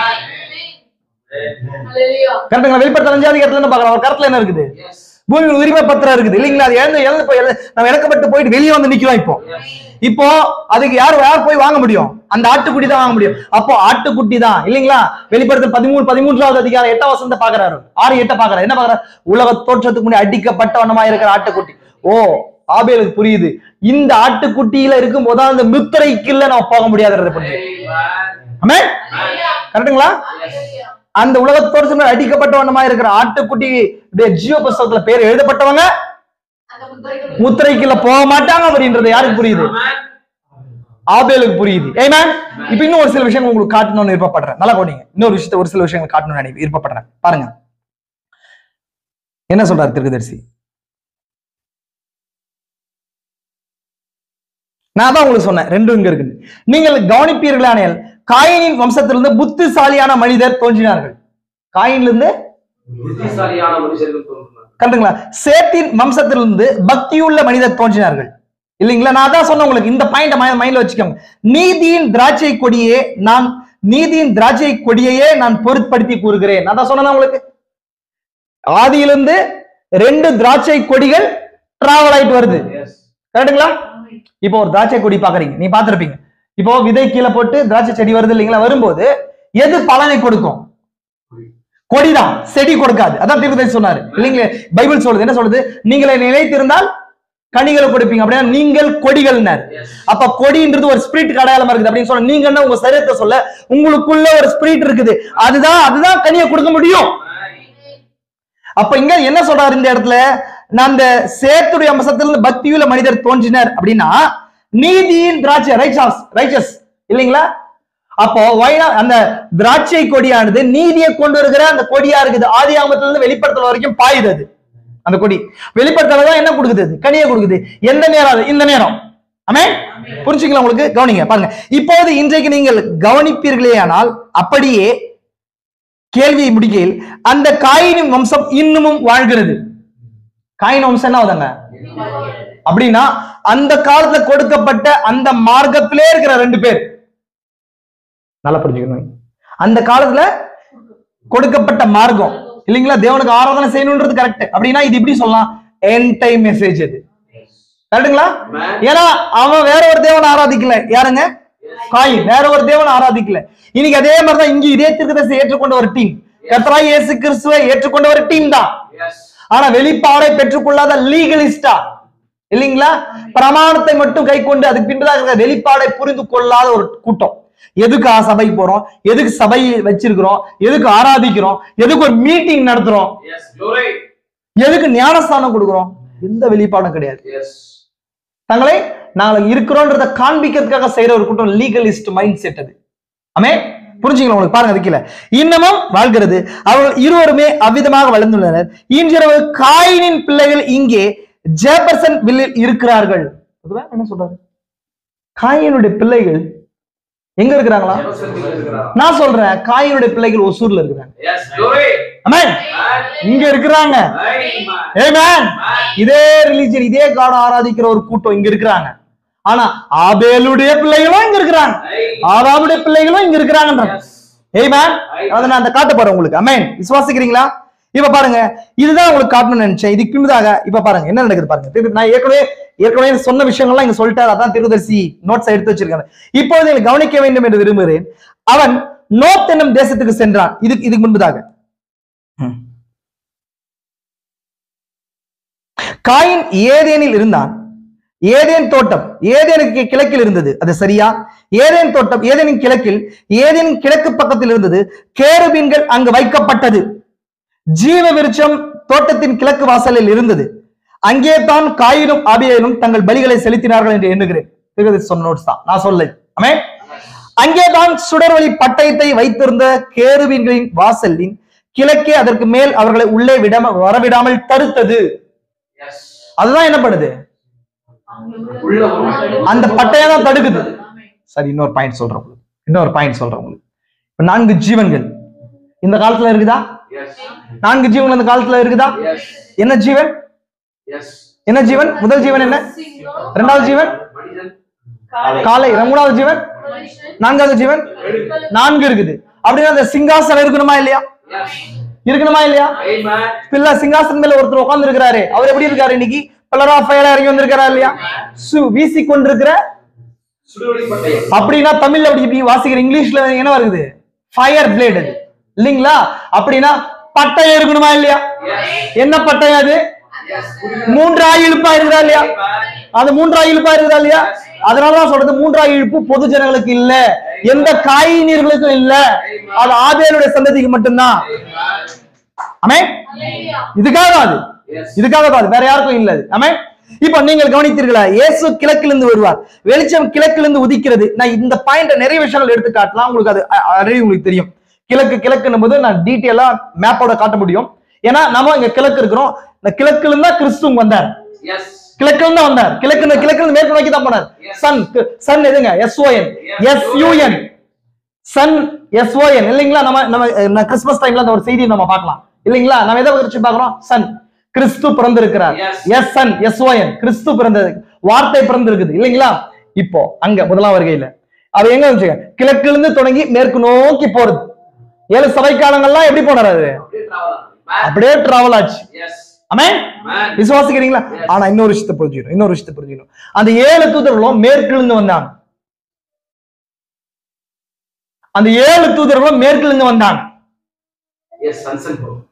மேற்கிலிருந்து வந்தாங்க. எங்கிருந்து மேற்கிலிருந்து வந்தாங்க? தீர்க்கதரிசி ஜெபர்சன்வில்ல இருந்து டூசான் அரிசோனாவுக்கு மேற்கு நோக்கி போனார். எதுக்காக? 7 முத்திரைகளை பெற்றுக்கொள்ளும்படிக்கு. நான் சொல்ல அந்த காரியத்தை உங்களுக்கு சொல்றேன். தீர்க்கதரிசி 1962 வருஷம். நான் உங்களுக்கு சொல்றேன், திரும்ப சொல்றேன், வந்திருக்கிறேன் உங்களுக்கு சொல்றேன். பல நாள் செய்தியில இருக்கிறீங்க. ஐயா முடிவின் அடையாளம் என்ற செய்தி படிக்கணும். நீங்க ரொம்ப தெளிவா படிக்கணும். உங்களுக்கு அது ஒரு டேபிள் மாதிரி, நம்ம மெசேஜ் டேபிள் மாதிரி அந்த புத்தகம். ஐயா அது புரியாது, தயவு செஞ்சு படிச்சுட்டு வாங்க. அந்த காரியத்தை குறிச்சு நான் தனிப்பட்ட விதத்துல கூட உங்களுக்கு எக்ஸ்பிளைன் பண்றேன். அதுல தீர்க்கதரிசிக்கு 6 சொப்பனங்கள் வரும், ஒரு தரிசனம் வரும். இந்த 7 தீர்க்கதரிசியை எதை நோக்கி அனுப்பிச்சு? நான் அநேக செய்திகளை நிறைய பார்த்துக்கிறதுக்கு முன்புதாங்க டூசான் அரிசோனாவுக்கு அனுப்பி அங்க 7 தூதர்கள் மூலமா 7 முத்திரைகள் செய்தி கொடுக்கப்பட்டுச்சு இல்லைங்களா? கவனிக்கிறீங்களா? இப்போ இந்த 7 தூதர்களுடைய செய்திகளை தீர்க்கதரிசி மெசேஜ் கொடுக்கறதுக்கு திரும்ப எங்க வராரு? மேற்குல இருந்து. கிழக்குல இருந்து போனாரா? திரும்ப எங்க வந்திருக்கணும்? கரெக்டுங்களா? அப்ப அந்த 7 தான் இவர் எங்க நடத்தி இருக்கணும். கரெக்டுங்களா? இப்போ நம்ம இன்னொரு விஷயத்த சொல்றோம். சபை காலத்துல எத்தனை ஆவிகள் வந்துச்சு? 7 ஆவிகள் இல்லைங்களா? அவருடைய சிங்காசனத்தின் முன்பாக 7 ஆவிகளாகிய 7 அக்கினி தீபங்கள் இல்லைங்களா? அப்ப 7 ஆவிகள் இருக்கா? தேவனுக்கு 7 ஆவிகள் இருக்கா? ஒரே ஆவிதான் 7 மாறுது. ஒரே பரிசுத்த ஆவிதான் 7 மாறுது. அப்ப மேகத்துல வந்த 7 தூதர்கள் நம்ம என்னன்னு விசுவாசிக்கிறோம்? என்னன்னு விசுவாசிக்கிறோம் தெரியுமா உங்களுக்கு? மேகத்துல வந்த 7 தூதர்களை என்னன்னு விசுவாசிக்கிறோம் நம்ம? ஏன்னா பலவிதமான உபதேசங்கள் இருக்கு, நம்ம பார்த்திருக்கிறோம். அது தேவனுடைய 7 ஆவிகள் அப்படின்றோம். அது 7 சபை கால தூதருடைய தியாபினின்னு சொல்லி விசுவாசிக்கல இல்லைங்களா? 7 தேவனுடைய 7 ஆவிகள், அது சேர்ந்துதான் அது தேவனா இருந்தார். அது தேவன் தானே. தேவன் எப்படி தூதர்களா இருக்க முடியும்? தேவனுடைய 7 ஆவிகள் தான் அது பரிபூர்ணமான கிறிஸ்துவ பூமிக்கு கொண்டு வந்துச்சு. கரெக்டுங்களா? இன்னொரு வகையில சொன்னா அந்த ஆட்டுக்குட்டிக்கு 7 கொம்புகள் இருந்துச்சு. புரியுதுங்களா உங்களுக்கு? இப்ப 7 கொம்புகள்ல 7 கண்கள் இருந்துச்சு. கண் எப்பொழுதும் எதுக்கு அடையாளமா இருக்குது? தீர்க்கதரிசன ஆவிக்கு. தீர்க்கதரிசன ஆவி, தீர்க்கதரிசின்னு சொல்றோம், தீர்க்கதரிசன ஆவி இல்லைங்களா? அப்போ அதுதான் என்ன குடிச்சு இவருக்கு மெசேஜ் குடிச்சு. அது அவர் எங்க இருந்து கொண்டு வந்துச்சு? மேற்குல இருந்து. நீங்க மெசேஜ் எல்லாம் இது வரைக்கும் பாருங்க, எல்லாமே கிழக்குல இருந்து மேற்கு போன மாதிரி இருக்கும். இந்த ஒரு இடத்துல மட்டும்தான் மேற்குல இருந்து. அப்படின்னா என்ன அர்த்தம் சொன்னா, தேவன் கிழக்குல இருந்து வெளியே தள்ளி விட்டாரு அவங்கள. திரும்ப ஏதோ ஒண்ணு மேற்குல இருந்து என்ன பண்ண அவங்கள கிழக்குக்கு தொல்ல இல்லையா? கரெக்டுங்களா? தீர்க்கதரிசியா எது அவரை திரும்ப கிழக்கு நோக்கி கொண்டு வந்த செய்தியை கொடுத்துச்சு? 7 தூதர்கள், 7 முத்திரைகள். கரெக்டுங்களா உங்களுக்கு? இந்த வெளிப்பாடு ஏபேலுக்கு தெரியும். நான் காட்டுறேன் உங்களுக்கு இல்லைங்களா? இப்ப பாருங்க, ஏபேல் என்ன பண்ணாரு? ஏபேலுக்கு ஒரு வெளிப்பாடு இருந்துச்சு. என்ன வெளிப்பாடு? அதனால எதை கொண்டு வந்தாரு? அவர் 7 ஆட்டுக்குட்டிகளை கொண்டு வர்றாரு. எங்க கொண்டு வர்றாரு? ஒரு ஆட்டுக்குட்டி இல்ல, நல்லா கொண்டீங்க வச்சுங்களா? மந்தையில் தலையீற்றுகளில் சிலவற்றை. எவ்வளோ? எப்பொழுதுமே தேவன் பரிபூர்ணத்துல தானே 7 தானே பரிபூர்ணப்படுறாரு. அததான் கொண்டு வர்றாரு. அது என்ன இருக்குது? கிறிஸ்துவோட 7 சபை காலத்துல வந்த கிறிஸ்துவ அடையாளமா இருக்குதா இல்லையா? பிலேயாமுடைய விஷயத்திலையும் 7 தான் கொண்டு வர்றாரு. மோசேயோட பலிபீடத்துல 7 காளைகள் 7 ஆடுகள் தான் வருது. ஆபிரகாமுடைய பலிபீடத்துல 7 வகையான மிருகங்கள் தான் இருக்குது. கரெக்டுங்களா? அங்கேயும் 7 நான் விசுவாசிக்கிறேன். அப்ப அந்த 7 தான் திரும்ப ஆபேலுக்கு தெரியும். நம்ம திரும்ப கொண்டு போக இருக்கிறது இந்த 7 ஆவிகள் தான் உள்ள. ஆமென். புரிஞ்சா உங்களுக்கு? இப்போ இங்க தீர்க்கதரிசியா திரும்ப எங்க போறாரு? திரும்ப மேற்குல இருந்து இது வரைக்கும் டிராவல் எப்படி போச்சு? வெளியே போறது. இப்போ திரும்ப உள்ள வர்றது. எங்க வருது? ஏதேன் தோட்டத்துக்கு உள்ள வர்றதுக்கு அடையாளமா இருக்கு. ஏதேன் தோட்டத்துக்கு உள்ள வர்றதுக்கு அடையாளமா இருக்குது. புரிஞ்சா உங்களுக்கு? ஒரு அடையாளத்தை காட்டுறேன் உங்களுக்கு. ஆமென். புரிஞ்சா உங்களுக்கு? இப்ப இதுதான் தீர்க்கதரிசி சொல்றார். அப்போ அங்கேதான் சுடர் ஒளி பட்டயத்தையும் வைத்திருந்தார். கேருபின் வாசலின் கிழக்கு அதற்கு மேல் அவர்களை உள்ளே விடாமல் தடுத்தது. அதனாலதான் இங்க யாரும் அது உள்ள போறதுக்கு தகுதி இல்லைன்னு சொன்னார் யோவான். ஆமென். சரி, நம்ம நெக்ஸ்ட் அதுக்குள்ள நம்ம உள்ள போலாம், அடுத்துக்குள்ள போறோம். இப்போ 2 பலிகள் தெரிஞ்சு, 2 பலிகள் ஆன பின்னாடி இப்பதான் இது வரைக்கும் அவங்க சுவாபங்கள் வெளிப்படவே இல்லை. 2 நபர்களுடைய சுவாபம் வெளிப்படவே இல்லை. இதுலதான் நமக்கு அந்த ட்ரூ வைன் ஃபால்ஸ் வைனை கண்டுபிடிக்க முடியும். சர்ப்பத்தின் அடிச்சுவட்ட கண்டுபிடிக்க முடியும். சுவாபங்கள் வெளிப்படும் போதுதான் சர்ப்பத்தின் அடிச்சுவட கண்டுபிடிக்க முடியும். ஆமே. இப்ப இது வரைக்கும் ஆபேல் என்ன பண்றாரு? அவரை எடுத்து போறாரு, தீர்க்கதரிசி சொல்றாரு, விசுவாசிக்கிறாரு, பலிகளை செலுத்துறாரு. செலுத்தும் போது தேவன் சுகந்த வாசனையால் என்ன பண்றாரு? நுகர்ந்தார். அப்படின்னு சொன்னா ஆபேலுடைய பலிபீடத்தின் மீது என்ன வந்துச்சுங்க? என்ன வந்துச்சு? அக்கினி வந்துச்சு. அப்படின்னு சொன்னா எங்கிருந்து வந்துச்சு? அந்த சுடர்வெளி பட்டயத்துல இருந்து வந்து அது என்ன பண்ணுது? டேக் ஓவர் பண்ணுது. எதை எடுத்துக்குது? ஆபேலுடைய பழைய ஏற்பாட்டுல பலிகளை அங்கீகரிக்கிற முறை நீங்க பாத்துருக்கீங்களா இல்லீங்களா? நோவா காலத்துல படிச்சிருக்கீங்களா? நோவா பலி செலுத்தும் போது தேவன் சுகந்த வாசனையால் என்ன பண்ண? நுகர்ந்தார். ஆபிரகாம் பலி செலுத்தும் போது தேவன் எடுத்துக்கிறார். அதே போல கிதியோன் பலி செலுத்தும் போது எடுத்துக்கிறார் தேவன். எலியா பலி செலுத்தும் போது எடுத்துக்கிறார். அப்படின்னா தேவன் பில்லர் ஆஃப் ஃபயரா வந்தா அது என்ன அவருடைய காணிக்கை அங்கீகரித்து அடையாளமா இருக்குது. ஆல்ரெடி பில்லர் ஆஃப் ஃபயர் எங்க இருக்கிறத பாக்குறோம்? அந்த சுடர்வெளி பட்டயத்துக்குள்ள இருக்கிறத பாக்குறோம். வாசல் கிடையாது, சுடர்வெளி பட்டயம் உள்ள, அது வாசலுக்குள்ள இருக்குது. அந்த வாசல காவல்காக தான் 4 பேர். அதான் மகா பரிசுத்த ஸ்தலத்துக்குள்ள இருக்கிற திரை. ஆமே. இப்ப அந்த பில்லர் ஆஃப் ஃபயர் தான் இங்க வந்து எடுக்கணும். ஆமே. இப்போ இந்த வெளிப்பாடை பார்க்கும்போது தேவன் தன்னை ஏற்றுக்கொள்ளவில்லை என்பதை ஒரு லீகலிஸ்ட் உணர்றான். அது வரைக்கும் ரொம்ப நல்லவன், மூத்தவன், குட் எல்டர், நல்ல பெரியவர். இதுக்கப்புறம் என்ன நடக்குது பாருங்க சொன்னா, காயின் தன்னுடைய நிலையை காட்டுறான். இப்ப தீர்க்கதரிசியா சொல்றாரு, காயினுக்குள்ள அப்பதான் பொறாமை உணர்வு வருது. என்ன வருது? என்வி, பொறாமை வருது.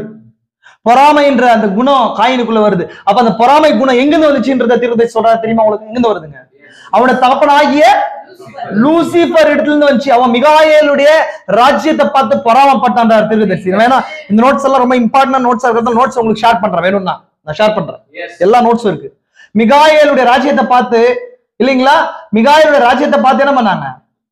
பொறாமை கொண்டான். அதே பொறாமை யார் மேல வந்து? யாருக்கு மேல வந்துச்சு? அவரோட குமாரனுக்கு வந்துச்சு. ஆமே. இப்ப இதை தொடர்ந்து பொறாமை வந்ததுனால கொலை செய்யணும்னு சொல்லி என்ன பண்றான்? திட்டம் போடுறான், பிளான் பண்றான், கொலைக்கான முயற்சி. அப்படின்னு சொன்னா முதல் கொலை இல்லைங்களா? ஃபர்ஸ்ட் மர்டர் இன் ஹோல் மேன்கைண்ட், ஒட்டுமொத்த மனித குலத்தின் முதல் கொலையே என்ன பண்றாங்க? ஒரு காயின் செய்யறான். அப்படின்னு சொன்னா அவனுக்குள்ள இருக்கிற எது வருதுங்க? ஹண்டிங் கேப்பபிலிட்டி வருது. இரையை தேடுகிற ஒரு மிருகத்தின் தன்மை வெளிப்படுதாங்க. இரையை தேடுகிற ஒரு மிருகத்தின் தன்மை என்ன பண்ணுதுங்க? அவனுக்குள்ள வெளிப்படுதா இல்லைங்களா? அப்படின்னா எப்பொழுதுமே தன் இறையை கவர்ந்து கொள்கிற அவனுடைய தன்மை வெளிப்படுது. இது பின்பதாக அவனுடைய ஆபேலுடைய தன்மையும் வெளிப்படுச்சான். எந்த ஆட்டுக்குட்டி அடிச்சானோ அந்த ஆட்டுக்குட்டி தான் நானா இருந்தேன் அப்படின்றார். அந்த ஆட்டுக்குட்டிய சுவாபம் என்னவா இருந்துச்சோ அந்த சுவாபத்தை தான் இந்த ஏரியால பெற்றிருந்ததுனால அடிக்கப்படும் போது எந்த ஒரு எதிர்ப்பையும் காட்டல. அதான் சொல்லுது, அவர் அடிக்கப்படுகிறதுக்கு கொண்டு போக இருக்கிற ஆட்டுக்குட்டியை போல தன் வாயை திறவாதிருந்தார். மயிர் நெக்ஸ்ட் வசனம், மயிர் கத்து இறக்கிறவன் முன்பதாக தன்னை ஒப்பு கொடுக்கிற அந்த ஆட்டுக்குட்டியை போல தன் வாயை திறவாதிருந்தார். புரிஞ்சுங்களா உங்களுக்கு? அப்ப அமைதியா இருக்கும்போது அவருடைய நியாயம் எடுத்து போடப்பட்டுச்சு. இது ஆபேல் எதை பார்த்தாருன்னு சொன்னா, எதை பார்த்து வெளிப்பாட பெற்றுக்கொண்டாருன்னு சொன்னா, அந்த ஆட்டுக்குட்டி அதனுடைய சாபத்தோட என்ன பண்ணாரு? அதான் சொன்ன, ஒரு பலியோடு கூட ஒரு விசுவாசி தன்னை ஐக்கியப்படுத்திக் கொள்வது அதுதான். அப்படின்னா நமக்கு கொடுக்கப்பட்ட பலி, நம்ம நேரத்து செய்தி இதுதான், அடிக்கப்பட்ட மாம்சம். இதோடு கூட நம்ம ஐக்கியப்படும் போது இந்த சுவாபம் நமக்குள்ள வரும்.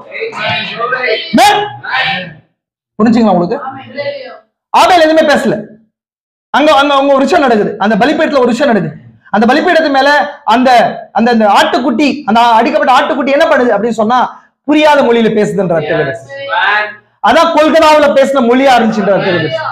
ஆமே, அதான் கொல்கத்தாவுல பேசின மொழி அதுவா இருந்துச்சு இல்லையா? ஆட்டுக்குட்டி அடிக்கப்படுவது என்ன கத்துமே இல்லையா? அதுக்கான அர்த்தம் நமக்கு புரியுமா? அதே கிறிஸ்து என்ன பண்ணாரு அங்க சிலுவையில, ஏலி ஏலி இல்லாம சபக்தானி அப்படின்னு சொல்லி பேசுறாரு இல்லைங்களா? இது புரியாத மொழியில அதை பேசி அப்படியே மறிச்சுது, தன்னை ஒப்பு கொடுத்துச்சு. ஆபேலுடைய ஆட்டுக்குட்டியும் ஆபேலும் அபிதமாகவே அதே பலிப்பீடத்தின் மீது கொல்லப்பட்டான்ற. அப்படின்னா இங்க என்ன நடக்குது? இங்க முக்கியமான விஷயம் அடுத்ததுக்குள்ள நம்ம பார்க்கலாம். ஆபேலுடைய ரத்தமும் அந்த ஆட்டுக்குட்டியின் ரத்தமும் ஒன்னாவது இப்போ. ஆமே, சரி. இது இங்க முக்கியமான விஷயத்தை காட்டுறேன் உங்களுக்கு. ஆபேலுக்கு அப்புறம் தேவன் என்ன பண்ணாருன்னு சொன்னா, ஆபேல் இடத்துல தேவன் யாரை எழுப்புறாரு? சேத்தல். சேத்துன்னு சொன்னா என்ன அர்த்தம் தெரியுங்களா உங்களுக்கு? சேத் அப்படின்னு சொன்னா பதில் ஈடுன்னு அர்த்தம். நான் உங்களுக்கு வெளிப்படுத்தல ஆதியாகமம் 5 அதிகாரத்துல இருக்கிற ஒரு சில டீடைல்ஸ, ஒரு சில மறைப்பொருளை காட்டணும்னு நினைக்கிறேன். இந்த பாயிண்ட மைண்ட்ல வச்சுக்கோங்க. ஆபேல் சேத்துன்னு சொன்ன என்ன அர்த்தம்? பதிலீடு. அப்படின்னா எதுக்கு பதிலாக? அப்படின்னா ஆபேலுக்கு பதிலாக, ஆபேலுக்கு பதிலாக அப்படின்றது. அதனாலதான் ஜீனியாலஜில ஆபேல் பேர் இல்லாம யார் பேர் வருதுங்க? சேத்து பேர் வருது. சரி, நான் நெக்ஸ்ட் இந்த நம்ம பாக்குற ட்ரையல் ஆஃப் தி சர்பென்ட் பார்க்கணும் இல்லையா? நம்ம இப்ப என்ன பண்ணுவாங்க? அந்த seed of God, lineage of God பார்த்தோம், தேவனுடைய சந்ததியை பார்த்தோம். ஆனா இங்க பார்க்க வேண்டியது முக்கியமா எதை குறிச்சு பார்க்கணும்?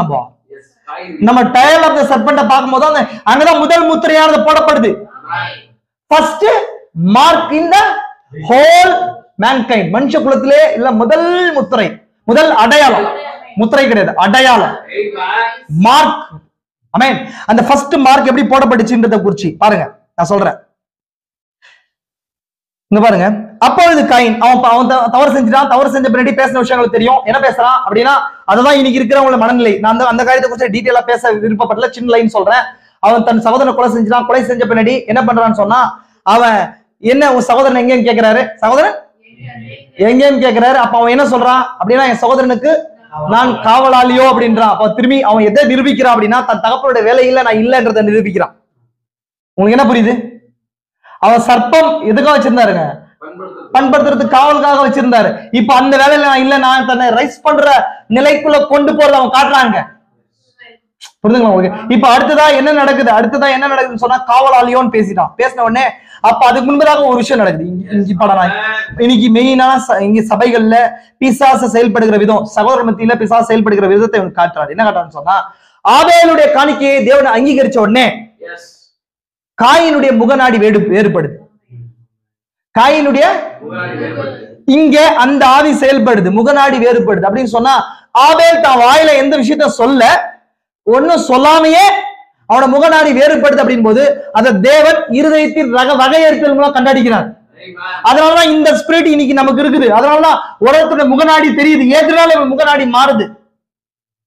புரியுதுங்களா உங்களுக்கு? அவனோட நிலைகள் சரியா இல்ல. அவன் வாயில் சொல்லணும்னு அவசியமே இல்லை, நமக்கு கிளியரா தெரியுது. ஏன்னா தேவன் எதை கொடுத்திருக்காரு நமக்கு?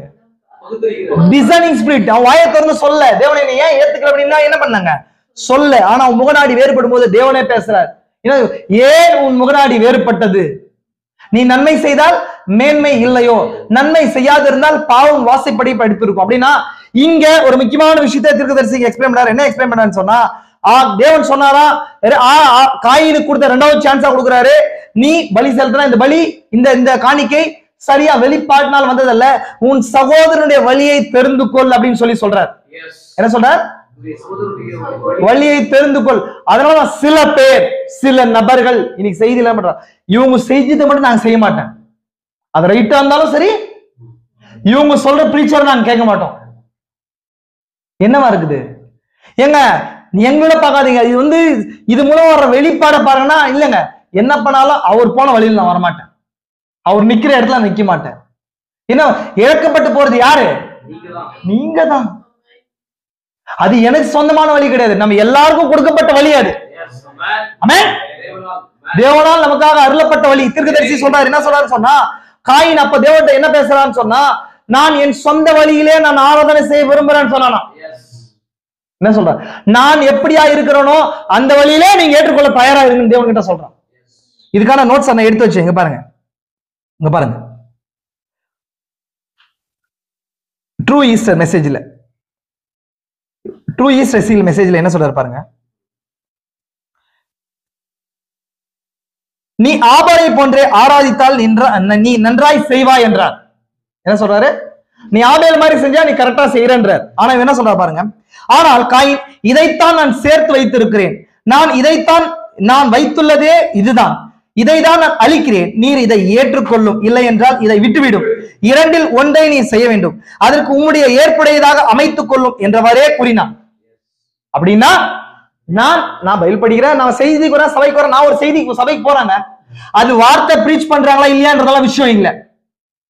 என்னுடைய விருப்பத்துக்கு என்னவா இருக்குதோ, என் விருப்பத்துக்கு ஏத கடைசி காலத்துல சொல்லப்படுது, சுய இச்சைகளுக்கு ஏற்ற போதர்களை திரளாய் சேர்த்துக் கொண்டு கட்டுக்கதைகளுக்கு செவி கொடுத்து சத்தியத்தை விட்டு விலகி போகும் காலம் வரும். அது இப்போ வந்திருக்குது. ஆமென். இப்பொழுது சபை வாழ்க்கையிலும் மற்ற வாழ்க்கையிலும் ஜனங்களுடைய மனப்பான்மை எல்லா நேரத்திலும் அவ்விதமாகவே இருக்கிறது. நான் ஆல்ரெடி அதான் சொன்னேன், காயினுடைய குடும்பம் இன்னைக்கும் இங்க இருக்குது, காயினுடைய பிள்ளைகள் இங்க இருக்கிறாங்க. ஆமென். செய்தியில தான் வாசிக்கிறேன், நான் வேற எதுலயும் வாசிக்கல, செய்தியில தான் வாசிக்கிறேன். ஆமென். பாருங்க, நான் அதான் திரும்ப இந்த பாயிண்ட் வாசிக்கிறேன். தயவு செஞ்சு யார் மனுஷன் புண்படுத்தினா நான் பொறுப்பு இல்லை. நல்லா கவனிச்சுக்கோங்க. நாங்க இவ்வளவு நல்லா பண்றோம், நான் அப்படி பண்றோம் இப்படி பண்றோம்னு சொல்லி தங்களை தம்பட்ட அடிச்சுக்கிறாங்க. பட் அப்படி நான் இங்க தம்பட்ட அடிச்சுக்கல, நான் கிருபையை சார்ந்து இருக்கிறோம், செய்தி வாசிக்கிறோம். ஆமென். என்ன சொல்றாரு பாருங்க தீர்க்கதரிசி, நான் சபைக்கு செல்கிறேன், நான் சபைக்கு உதவி செய்கிறேன், நான் இதை செய்கிறேன், தேவனால் அதை ஏற்றுக்கொள்ள முடியவில்லை என்றாலும் என்னால் செய்ய முடிந்தது மிக சிறந்தது அதுவே. நான் ஊழியம் பண்றேங்க, நாங்க பண்ற ஊழியம் யாராவது பண்ண முடியுமா? இதெல்லாம் நீங்க உங்களுக்கான காயினுடைய வழியா இருக்குது, உங்களுக்காக ஏற்படுத்தி கொண்ட காயினுடைய வழியா இருக்குது. நான் அடிக்கடி சொல்றது, பாஸ்டர் இதே வார்த்தையை சொல்வார், பாஸ்டர் இதே வார்த்தையை சொல்வார், நான் அதே காரியத்தை திரும்ப சொல்றேன். என்ன சொல்றேன் கவனிங்க. தேவன் எடுத்துக்கொள்ளப்படுதல்ல எப்படி வச்சிருக்கிறாருன்னு சொன்னா, ஒரு செய்தியாளன் வச்சு, இந்த காலத்துல செய்தியாளன் வச்சு, அந்த செய்தியாளன் மூலமா காலம் முழுசும் மறைஞ்சிருக்கிற எல்லா ரகசியத்தை வெளிப்படுத்தி சபை காலங்கள்ல மெசேஜை கொடுத்து, முத்திரைகள் செய்தியை கொடுத்து, 7 இடிகள் செய்தியை கொடுத்து, 3,000 செய்தியை கொடுத்து, இது எல்லாத்துக்கும் எடுத்து போய் அந்த ஆர்டர்ல வச்சா நான் ஈஸியா என்ன பண்ணிடுறேன், சபைக்கு போய் காணிக்கை கொடுத்து ஒரு மெம்பர்ஷிப் பண்ணிட்டு வாங்கிடுறேன் அப்படின்றது அது எடுத்துக்கொள்ளப்படுதலுக்கு போற வழி அப்படின்னு நினைச்சீங்க சொன்னா உங்களை மாதிரி முட்டாள் யாருமே கிடையாது. நான் சொல்ல செய்தி சொல்ல, தயவு செஞ்சு நான் யாரையும் நான் புண்படுத்துறதுக்காக பேசல. எடுத்துக்கொள்ளப்படுதல் வழி சொன்ன லாஸ்ட் நீங்க கேட்டிருப்பீங்க, ஷார்ட் கட் இல்ல, தேவன் ஒரு வழியை வச்சிருக்காரு, அந்த வழியில தான் அது இருக்கு, அந்த வழிக்கு தான் வந்தாகணும். பக்க வழியா என்ன பண்ண முடியாது. நான் காட்டுறேன், இன்னொரு பாயிண்டா காட்டுறேன். பக்க வழியாய் நுழைந்த சகோதரர்களை குறிச்சு காட்டுறேன் உங்களுக்கு. யூதா புஸ்தகத்துல 1ஆம் அதிகாரத்துல நீங்க வாட்சிங் சொன்னா தெரியும் உங்களுக்கு. சில பக்க வழியாய் நுழைந்த சகோதரர்களை குறிச்சு அந்த புஸ்தகம் பேசும்.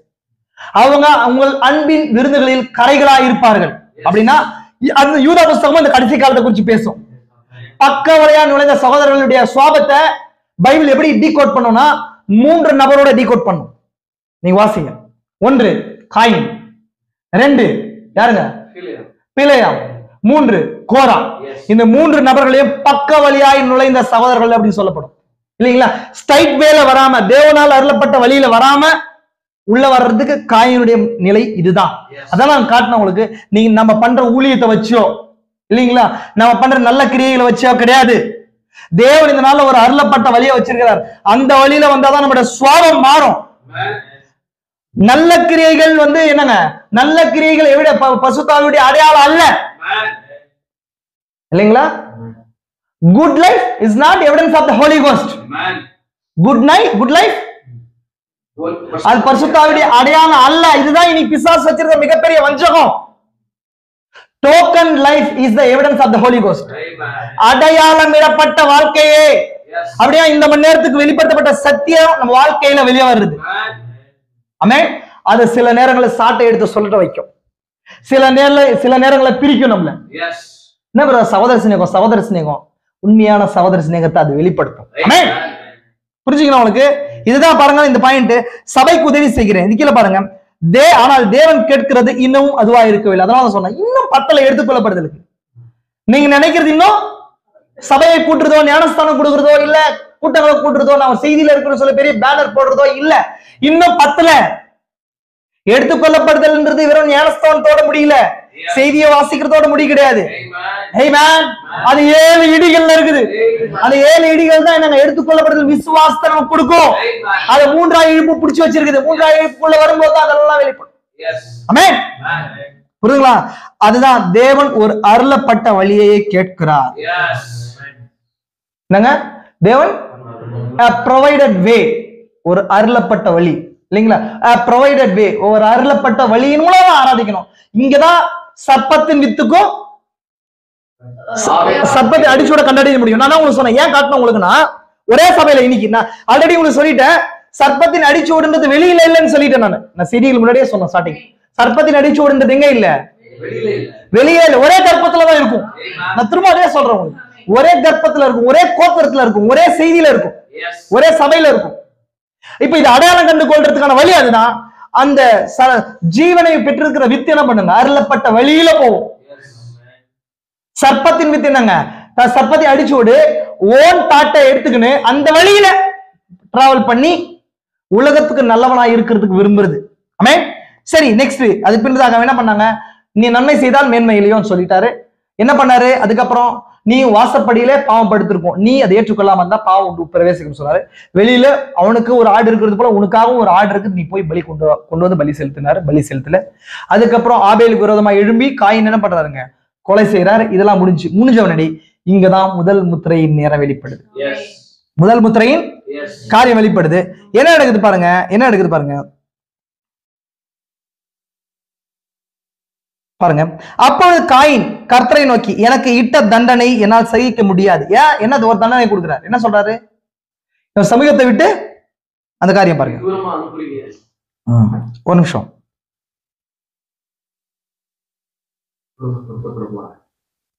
இல்ல, முக்கியமான ஒரு பாயிண்ட் இருக்கு அதுல, நான் காட்டுறேன் உங்களுக்கு.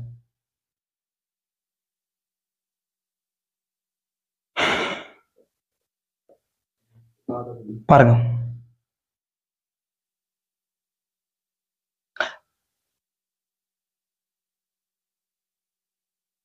இப்பொழுது உன் சகோதரனுடைய ரத்தத்தை உன் கையில் வாங்கி கொள்ள தன் வாயை திறந்த இந்த பூமியில் சபிக்கப்பட்டிருப்பாய்.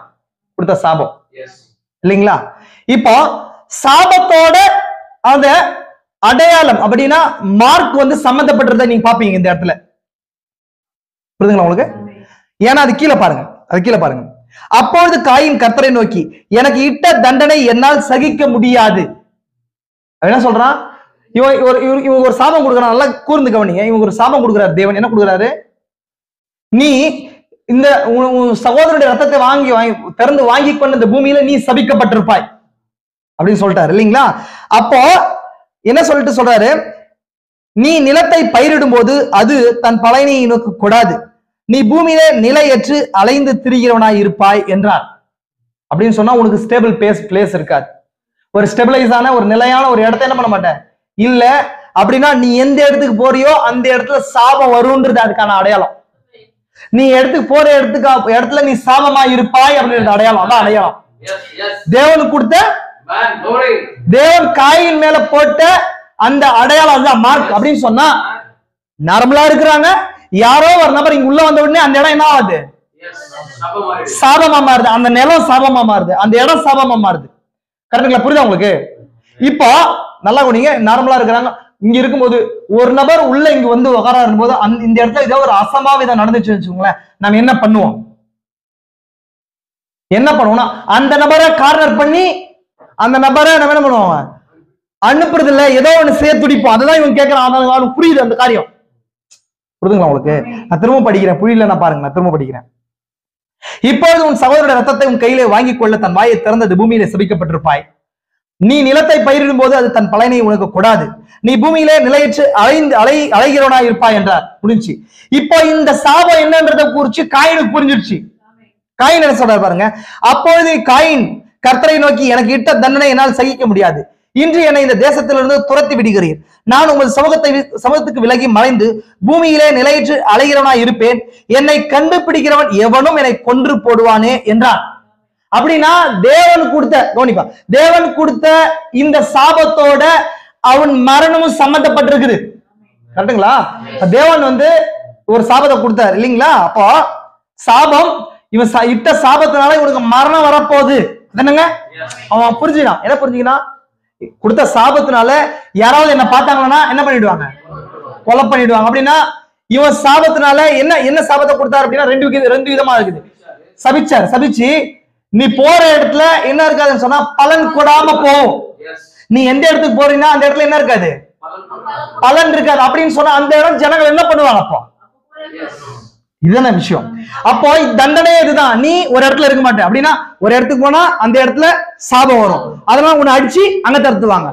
அங்கே வரும்போது அடிச்சு மீன்ஸ் கொலை பண்ணுவாங்க. இங்கே ஒரு இடத்துல உன்னை போட்டுருவாங்க. நல்லா டீப்பா புரிஞ்சுங்க. இதான் பாயிண்ட். இது யாருக்கு புரியுது?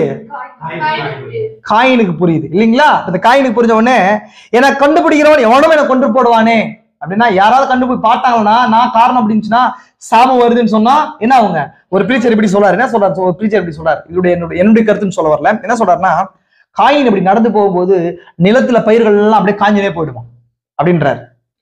அப்படின்னா பலனை தராது அப்படின்றதுக்கு அப்படியே ஒரு காரியத்தை சொல்றாரு. அப்படின்னா ஜனங்கள் என்ன பண்றாங்க, என்ன பண்ணுவாங்க அவனை அப்படின்னு சொல்லி அந்த காரியத்தை சொல்றாரு. மீன் நமக்கு அந்த டீட்டெயிலுக்குள்ள போகல. பட் என்ன சொல்றான்னு சொன்னா அவன் சபிக்கப்பட்டவன், அவன் போகிற இடம் சாபமா இருக்கும். அதனால மற்ற ஜனங்கள் அவனை கொலை செய்யறதுக்கு ஏதுவான காரியம் தான் அந்த சாபமா இருந்துச்சு. இப்போ அடுத்தது என்ன நடக்குது பாருங்க. அப்பொழுது கர்த்தரை நோக்கி காயினை கொல்லுகிற எவன் மேலும் 7 புலி சுமரும் என்று சொல்லி காயினை கண்டுபிடிக்கிறவன் எவன் மேலும் அவனை கொன்று போடாதபடிக்கு கர்த்தர் அவன் மேல் ஒரு அடையாளத்தை போட்டார். அவன் இப்போ இது ஏற்கனவே திரும்பவும் இந்த மாம்ச ரீதியான காரியம் கிடையாது, திரும்பவும் ஆவிக்குரிய காரியம். தீர்க்கதரிசி சொன்ன பாயிண்ட்குள்ள வரேன். அப்படின்னா காயினை என்ன பண்ணுதுன்னு சொன்னா இந்த அடையாளம் காப்பாத்துது. சொல்லாமா? காயின் அடையாளம் என்ன பண்ணுது? எது வரைக்கும் தேவன் தண்டனை கொடுக்கிற வரைக்கும் காயினை இந்த பூமியில டெம்பரவரியா இந்த அடையாளம் காப்பாத்துது. கரெக்டுங்களா? புரியுதா உங்களுக்கு? தேவன் காயினை சரிச்சிட்டார். காயின் நாங்க மரணத்துக்கு பாத்துறான், அவன் நித்திய நரகத்துல உள்ள போறான். ஆமென். இத ஃபர்ஸ்ட் மார்க்னு சொன்னா என்ன, நான் அந்த காரியத்தை வச்சு காட்டுறதுக்கு முன்னாடி இந்த பாயிண்ட மட்டும் புரிஞ்சுக்கோங்க. நீங்க இப்ப பேசுறாங்க தேவன் என்ன பண்ணாரு சொன்னா காயின் மேல ஒரு அடையாளத்தை போட்டார் இல்லைங்களா? இப்போ காயினை யாரும் கொல்ல முடியாது. காயின் என்ன பண்றாங்க, ஒரு அந்த அடையாளத்தின் மூலமாக ஒரு சேஃபர் ஜோன்ல இருக்கிற மாதிரி அவன் நினைச்சுக்கிறான். என்ன நினைக்கிறான் அப்படின்னா உங்களுக்கு புரிஞ்சுங்களா அந்த பாயிண்ட்? இந்த அடையாளம் நமக்குள்ள இருந்துச்சுன்னா அதுதாங்க மிருகத்தின் முத்திரை, அதுக்குள்ள எல்லாம் வாங்க எல்லாம் காப்பாற்றப்படுவீங்கன்றது அதுதான். புரிஞ்சா உங்களுக்கு? எல்லாரும் என்ன நினைச்சுக்கிறாங்க அதுக்குள்ள போகும்போது? புரிஞ்சுங்களா உங்களுக்கு? அப்ப மிருகத்தின் முத்திரைன்றது என்னன்றதை தீர்க்கதரிசி சொல்றாரு. மிருகத்தின் முத்திரைன்னு சொன்னா என்னன்றது முன்னாடி தீர்க்கதரிசி மிருகத்தின் முத்திரைன்னு சொன்னா என்னன்னு சொல்லி ஃபர்ஸ்ட் எக்ஸ்பிளைன் பண்ணல. நல்லா புரிஞ்சுக்கோ. தீர்க்கதரிசி மிருகத்தின் முத்திரைன்றது என்னன்னு சொல்லி எக்ஸ்பிளைன் பண்ணல. பரிசுத்த ஆவியின் முத்திரை என்னன்னு சொல்லி தேவனுடைய முத்திரைன்னு சொன்னா என்னன்னு சொல்லி எக்ஸ்பிளைன் பண்றாரு. பரிசுத்த ஆவியின் முத்திரைன்றது என்னங்க? பரிசுத்த ஆவியின் அபிஷேகமே. தேவனுடைய முத்திரைன்றது பரிசுத்த ஆவியின் அபிஷேகமே. மிருகத்தின் முத்திரைன்றது அதை புறக்கணிப்பது. அப்படின்னும் போது பரிசுத்த ஆவியின் முத்திரை ஒரு நபருக்குள்ள கொடுக்கப்படணும் அப்படின்னு சொன்னா இப்ப இந்த இடத்துல பரிசுத்த ஆவியின் முத்திரை இருக்கணுமா இருக்கக்கூடாதா? இந்த 4வது அதிகாரத்துல காட்ட பாருங்க. 4வது அதிகாரத்துல 2 இருக்குது. ஆனா நீங்க ஒரு விஷயத்த மட்டும் தான் பாப்பீங்க. நீங்க ஒரே விஷயத்தை தான் நீங்க பாத்துருக்கீங்க. நீங்க எதை பாத்துருக்கீங்க? ஆனா இங்கே பரிசுத்த ஆவியின் முத்திரையே இருக்குது. நான் காட்டுறேன், தீர்க்கதரிசி சொன்ன நோட்ஸ்லயே உங்களுக்கு காட்டுறேன். ஆமென். பாருங்க. இப்போ காயின் யாருங்க? சர்ப்பத்தின் வித்து அப்படின்னு சொன்னா காயின் சர்ப்பத்தின் வித்து. ஆபேல் யாருக்கு அடையாளம்? ஆபேல் யாருக்கு அடையாளம்? இயேசு கிறிஸ்துவுக்கு அடையாளம் இல்லைங்களா? ஆபேல் இயேசு கிறிஸ்துவுக்கு அடையாளமா இல்லைங்களா? ஜீவனை கொடுத்த இயேசு கிறிஸ்துவுக்கு அடையாளம் இல்லையா? காயின் யாருக்கு அடையாளம் இருக்கணும்? அப்போ இல்ல, நல்லா புரிஞ்சுக்கணும். நம்ம டைம் சொல்லிட்டீங்க இல்லையா? யூதாசுக்கு அடையாளம். ஆமென். யூதாசுக்கு அடையாளமா இருக்கிறான். புரிஞ்சுக்கோங்க, யூதாசுக்கு அடையாளமா இருக்கிறான். நல்லா புரிஞ்சுக்கோங்க. இப்போ காயின் மேல ஒரு அடையாளம் போடப்பட்டுச்சு. இது சரி, ஒரு அடையாளம் போடப்பட்டுச்சு, மார்க் பண்ணப்பட்டுச்சு. அப்படின்னா நான் ஆல்ரெடி சொன்ன, திரும்ப அந்த பாயிண்ட்ல சொல்ல ஷார்ட்டா சொல்லிடுறேன். முத்திரைக்கும் அடையாளத்துக்கும் டிஃபரெண்ட் உங்களுக்கு தெரியுமா? முத்திரை அப்படின்னு சொன்னா அது என்ன சொல்லப்படுது? மார்க்னு சொல்லப்படுது. மார்க் அப்படின்னு சொன்னா என்ன சொல்லுவாங்கன்னா ஒரு திரளான கூட்டத்துல இவங்களை மட்டும் மார்க் பண்ணி வெளியே வைன்றது. உங்களுக்கு ஒரு 100 பேர் இருக்கிறாங்கன்னு வச்சுக்கோங்களேன். மார்க் அப்படின்னு சொன்னா ஒரு வட்டமிட்டு சர்க்கிள் பண்ணி தனிமைப்படுத்துறதுக்கு அடையாளம். நல்லா புரிஞ்சுக்கோங்க, இதான் அர்த்தம். ஏன்னா இங்க டீட்டெயிலா தமிழ்ல படிக்கும்போது அதுக்கு அர்த்தம் வராது. அதனாலதான் இந்த டீட்டெயிலா சொல்றேன் உங்களுக்கு புரிஞ்சுக்கிறதுக்கு. ஒரு 100 பேர் இருக்கிறாங்க அப்படின்னா இவங்களால என்னங்க ஒரு வட்டம் போட்டு அவங்கள தனிமைப்படுத்துன்னு அர்த்தம். ஆனா சீல் அப்படின்னா முத்திரைன்றது அப்படி கிடையாது. முத்திரை அப்படின்னு சொன்னாங்க, அது என்ன பண்றதுன்னு சொன்னா முத்திரை 3 விஷயத்தை குறிக்குது. ஆல்ரெடி உங்களுக்கு சொல்லியிருக்கிறேன். முத்திரை 3 விஷயத்தை குறிக்குது. சொல்லுங்க. முதல்ல என்னங்க? முத்திரை பாதுகாப்பு குறிக்குது. ஏன் அமைதியா இருக்கிறீங்க? பாதுகாப்பு குறிக்குது. முத்திரை ஓனர் யாருன்றத காட்டுது. முத்திரை போய் செய்கிற இடத்தை குறிக்குது. முத்திரை தான். அப்ப முத்திரைன்னா என்ன அர்த்தம்? தீர்க்கதரிசி இதை குறிச்சு சொல்றாரு. நான் நோட்ஸ் உங்களுக்கு என்ன தரேன், நான் வாசிக்கல, ஃபாஸ்ட் டைம் இல்லாதனால. முத்திரையின் போது அந்த காலத்துல ராஜாக்கள் என்ன பண்ணுவாங்கன்னு சொன்னா, ஒரு பொருள் அவங்களுக்கு உரிமையான பொருள் வந்து வேலை முடிஞ்ச பின்னாடி என்ன பண்ணுவாங்க, ஒரு முத்திரத்தை வச்சு, மோதிரத்தினால முத்திரை வச்சுட்டு அதுல என்ன பண்ணுவாங்க, முத்திரை போடுவாங்க. நம்ம சண்டே பார்த்தோமா இல்லையா, மோதிரத்துக்கு அடையாளமா பார்த்தோமா இல்லைங்களா? அப்படின்னு சொன்னா அந்த முத்திரை அதுக்கு மேல இருக்கும்போது உரிமையாளன் யாருன்றத காட்டுது. அப்படின்னா அந்த உரிமையாளனை மீறி அந்த பொருளை தொட முடியாது, அது பாதுகாப்புக்குரியதா இருக்குது அப்படின்றத காட்டுது. கரெக்டுங்களா உங்களுக்கு? இப்ப இந்த ரெண்டு இடத்துலயும் அடையாளம் பாதுகாப்பா இருக்கிற மாதிரி உங்களுக்கு தெரியும், முத்திரை பாதுகாப்பா இல்லாத மாதிரி உங்களுக்கு தெரியும். அதான் இங்க விஷயம். அதனாலதான் இன்னைக்கு மிருகத்தின் முத்திரையும் பரிசுத்தாவியின் முத்திரையும் ஜனங்கள் வராம இருக்கிறதுக்கு காரணமே தான். ஈஸியா எல்லாருக்குமே பிசாசு மிருகத்தின் முத்திரையில கொண்டு போயிடுவோம், அது பாதுகாப்பா தெரியும், காயின் கேட்ட மாதிரி. ஆனா ஆபேல்ட்ட தேவட முத்திரை இருந்துச்சு, ஆனா அவர் மரிச்சு போன மாதிரி இருக்கும், பாதுகாப்பு இல்லாத மாதிரி இருக்கும். அந்த ரெண்டு காயத்தை உங்களுக்கு காட்டுறேன். புரிஞ்சா உங்களுக்கு? புரிஞ்சுங்களா உங்களுக்கு? என்ன சொல்றேன் புரியுதுங்களா உங்களுக்கு? ஒண்ணு என்னங்க, மிருகத்தின் முத்திரை அப்படின்றது பாதுகாப்பா இருக்கிற மாதிரி இருக்குது. ஏன்னா அவன் வாங்கி கேட்டு என்ன பண்ணிருக்கான், பாதுகாப்பா கொண்டு வரதுக்கு பண்ணிருக்கான் இல்லைங்களா? அப்ப அது என்னங்க, ஆதி ஆகமத்துல இருந்துச்சுன்னா இப்போ இருக்கணும் இல்லைங்களா?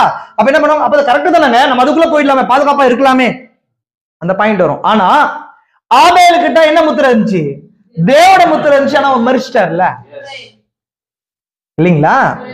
இதுதான் இங்கதான் வந்து பிசாசு யூஸ் பண்ற ட்ரிக் இங்கதான் இருக்குது. அதான் காட்டுறோம். ஆமென். பாருங்க, அடுத்து முக்கியமான பாயிண்ட் பாருங்க. இப்பொழுது காயின் என்ன செய்தான், அவன் அறிந்து கொண்ட உடனே அவன் மீது ஒரு அடையாளம் போடப்பட்டதினால் தேவனிடத்திலிருந்து முத்திரையிடப்பட்டு அவன் தேவன சந்நிதியிட்டு புறப்பட்டு போனான் என்பதை கண்டறிகிறோம். அவன் அந்த மார்க் பண்ணபடி, அதான் சொன்ன உங்களுக்கு, 100 பேர் இருக்கும்போது மார்க் பண்ணி வெளியே தள்ளுறதுக்கு அடையாளமா இருக்குது, தனிமைப்படுத்துறதுக்கு அடையாளமா இருக்குது. அவன் மேல போடப்பட்ட முத்திரை தேவனுடைய சந்நிதியை விட்டு என்ன பண்ணுது, அப்புறப்படுது. அதனால மிருகத்தின் முத்திரை தேவனுடைய சரீரத்தை வெளியே தள்ளுது நம்மள. புரியுதுங்களா உங்களுக்கு? சரி, இது மாதிரி பரிசுத்தாவியுடைய முத்திரை, தேவனுடைய முத்திரைன்றது என்னங்க, பரிசுத்தாவினா என்ன? பரிசுத்தாவினா என்ன? நான் முன்னாடி சொன்னேன், ஆவியின் வரங்கள் பரிசுத்தாவியா, அந்நிய பாஷை பரிசுத்தாவியா இல்லைங்களா? சொல்றது புரியுதா உங்களுக்கு? பெந்தகோஸ்தே நபர்கள் சொல்லும் போற மாதிரி, ரோமன் கத்தோலிக் சொல்ற மாதிரி யூகரிஸ்ட் பரிசுத்தாவியா, அந்த அப்பம் பரிசுத்தாவியா இல்ல. பெந்தகோஸ்தே ஜனங்கள் சொல்ற மாதிரி அந்நிய பாஷை பரிசுத்தாவியா இல்ல, இல்லைங்களா? நம்ம செய்தியிலே ஆரம்ப நிலை ஜனங்கள் லீகலைஸ் சொல்ற மாதிரி அங்க ஆவியின் கனிகளை வெளிப்படுத்துவது பரிசுத்தாவியா இல்ல, இல்ல. பரிசுத்தாவின்றது என்ன அப்படின்னு சொன்னா, manifestation of the message of the அவர். தேவன் இந்த மணி நேரத்துடைய செய்தி ஒரு மனுஷனுக்குள்ள அப்படின்னு சொன்னா ஜீவியம் மாறுது. இந்த மணி நேரத்துக்கு வெளிப்படுத்தப்பட்ட வார்த்தை புரியுதுங்களா உங்களுக்கு? ஆனா வரங்களை, சரி, கனிகளை ஒரு மனுஷன் இம்பர்சனேட் பண்ண முடியும். திருவள்ளுவர் சொல்றார், நான் சொல்ல. கனிகளை யாரும் இம்பர்சனேட் பண்ண முடியும். இம்பர்சனேட்னா என்ன அர்த்தம்? இம்பர்சனேட் சொன்னா இல்ல, இம்பர்சனேட் அப்படின்னு சொன்னா நடித்து காண்பிக்கிறது.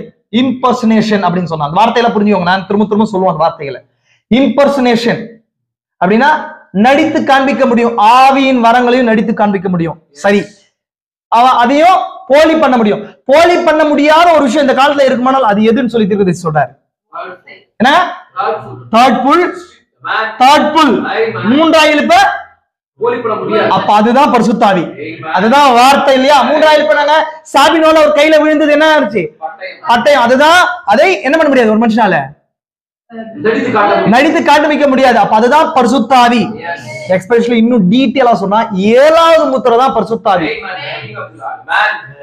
அந்த தேவன் ஒரு சரீரத்துக்குள்ள தன்னை ஊற்றிக்கொள்றது. ஆமென். புரியுதுங்களா உங்களுக்கு? அந்த தேவன் தன்னை ஊற்றிக்கொள்றது இல்லாம ஆவியின் கனிகளை நீங்க நிறைய பேர் வெளிப்படுத்துறாங்க. பிசாசு அதுதான் இங்க ஆவியின் கனிகள். பிரதர், இவருக்குள்ள பரிசுத்தாவி இல்ல பிரதர், என்ன ஒரு அன்பா பேச மாட்டாரு, அது இல்ல பரிசுத்தாவி, அது இல்ல பரிசுத்தாவி. ரொம்ப ராங் தாட் அது. பிசாசு உங்களை வஞ்சிச்சு லீகலிஸ்டாவே வச்சுப்பான். நான் ஆல்ரெடி உங்களுக்கு அடிக்கடி சொல்லியிருக்கிறேன், இந்த செய்தியில ஒரு மனுஷனுக்கு பரிசுத்தாவி இல்ல அப்படின்னா லீகலிஸ்டா மாறிடுவான். லீகலிஸ்டா மாறிடுவான். புரிஞ்சுங்களா உங்களுக்கு? அப்படின்னா நான் போகணும்னு சொல்லிட்டு இப்ப பாருங்க, அடுத்தது அவன் புறப்பட்டு போயிட்டான். இப்ப என்ன நடக்குது பாருங்க, முக்கியமான பாயிண்ட் உங்களுக்கு சொல்ற பாருங்க. இங்கதான் முக்கியமா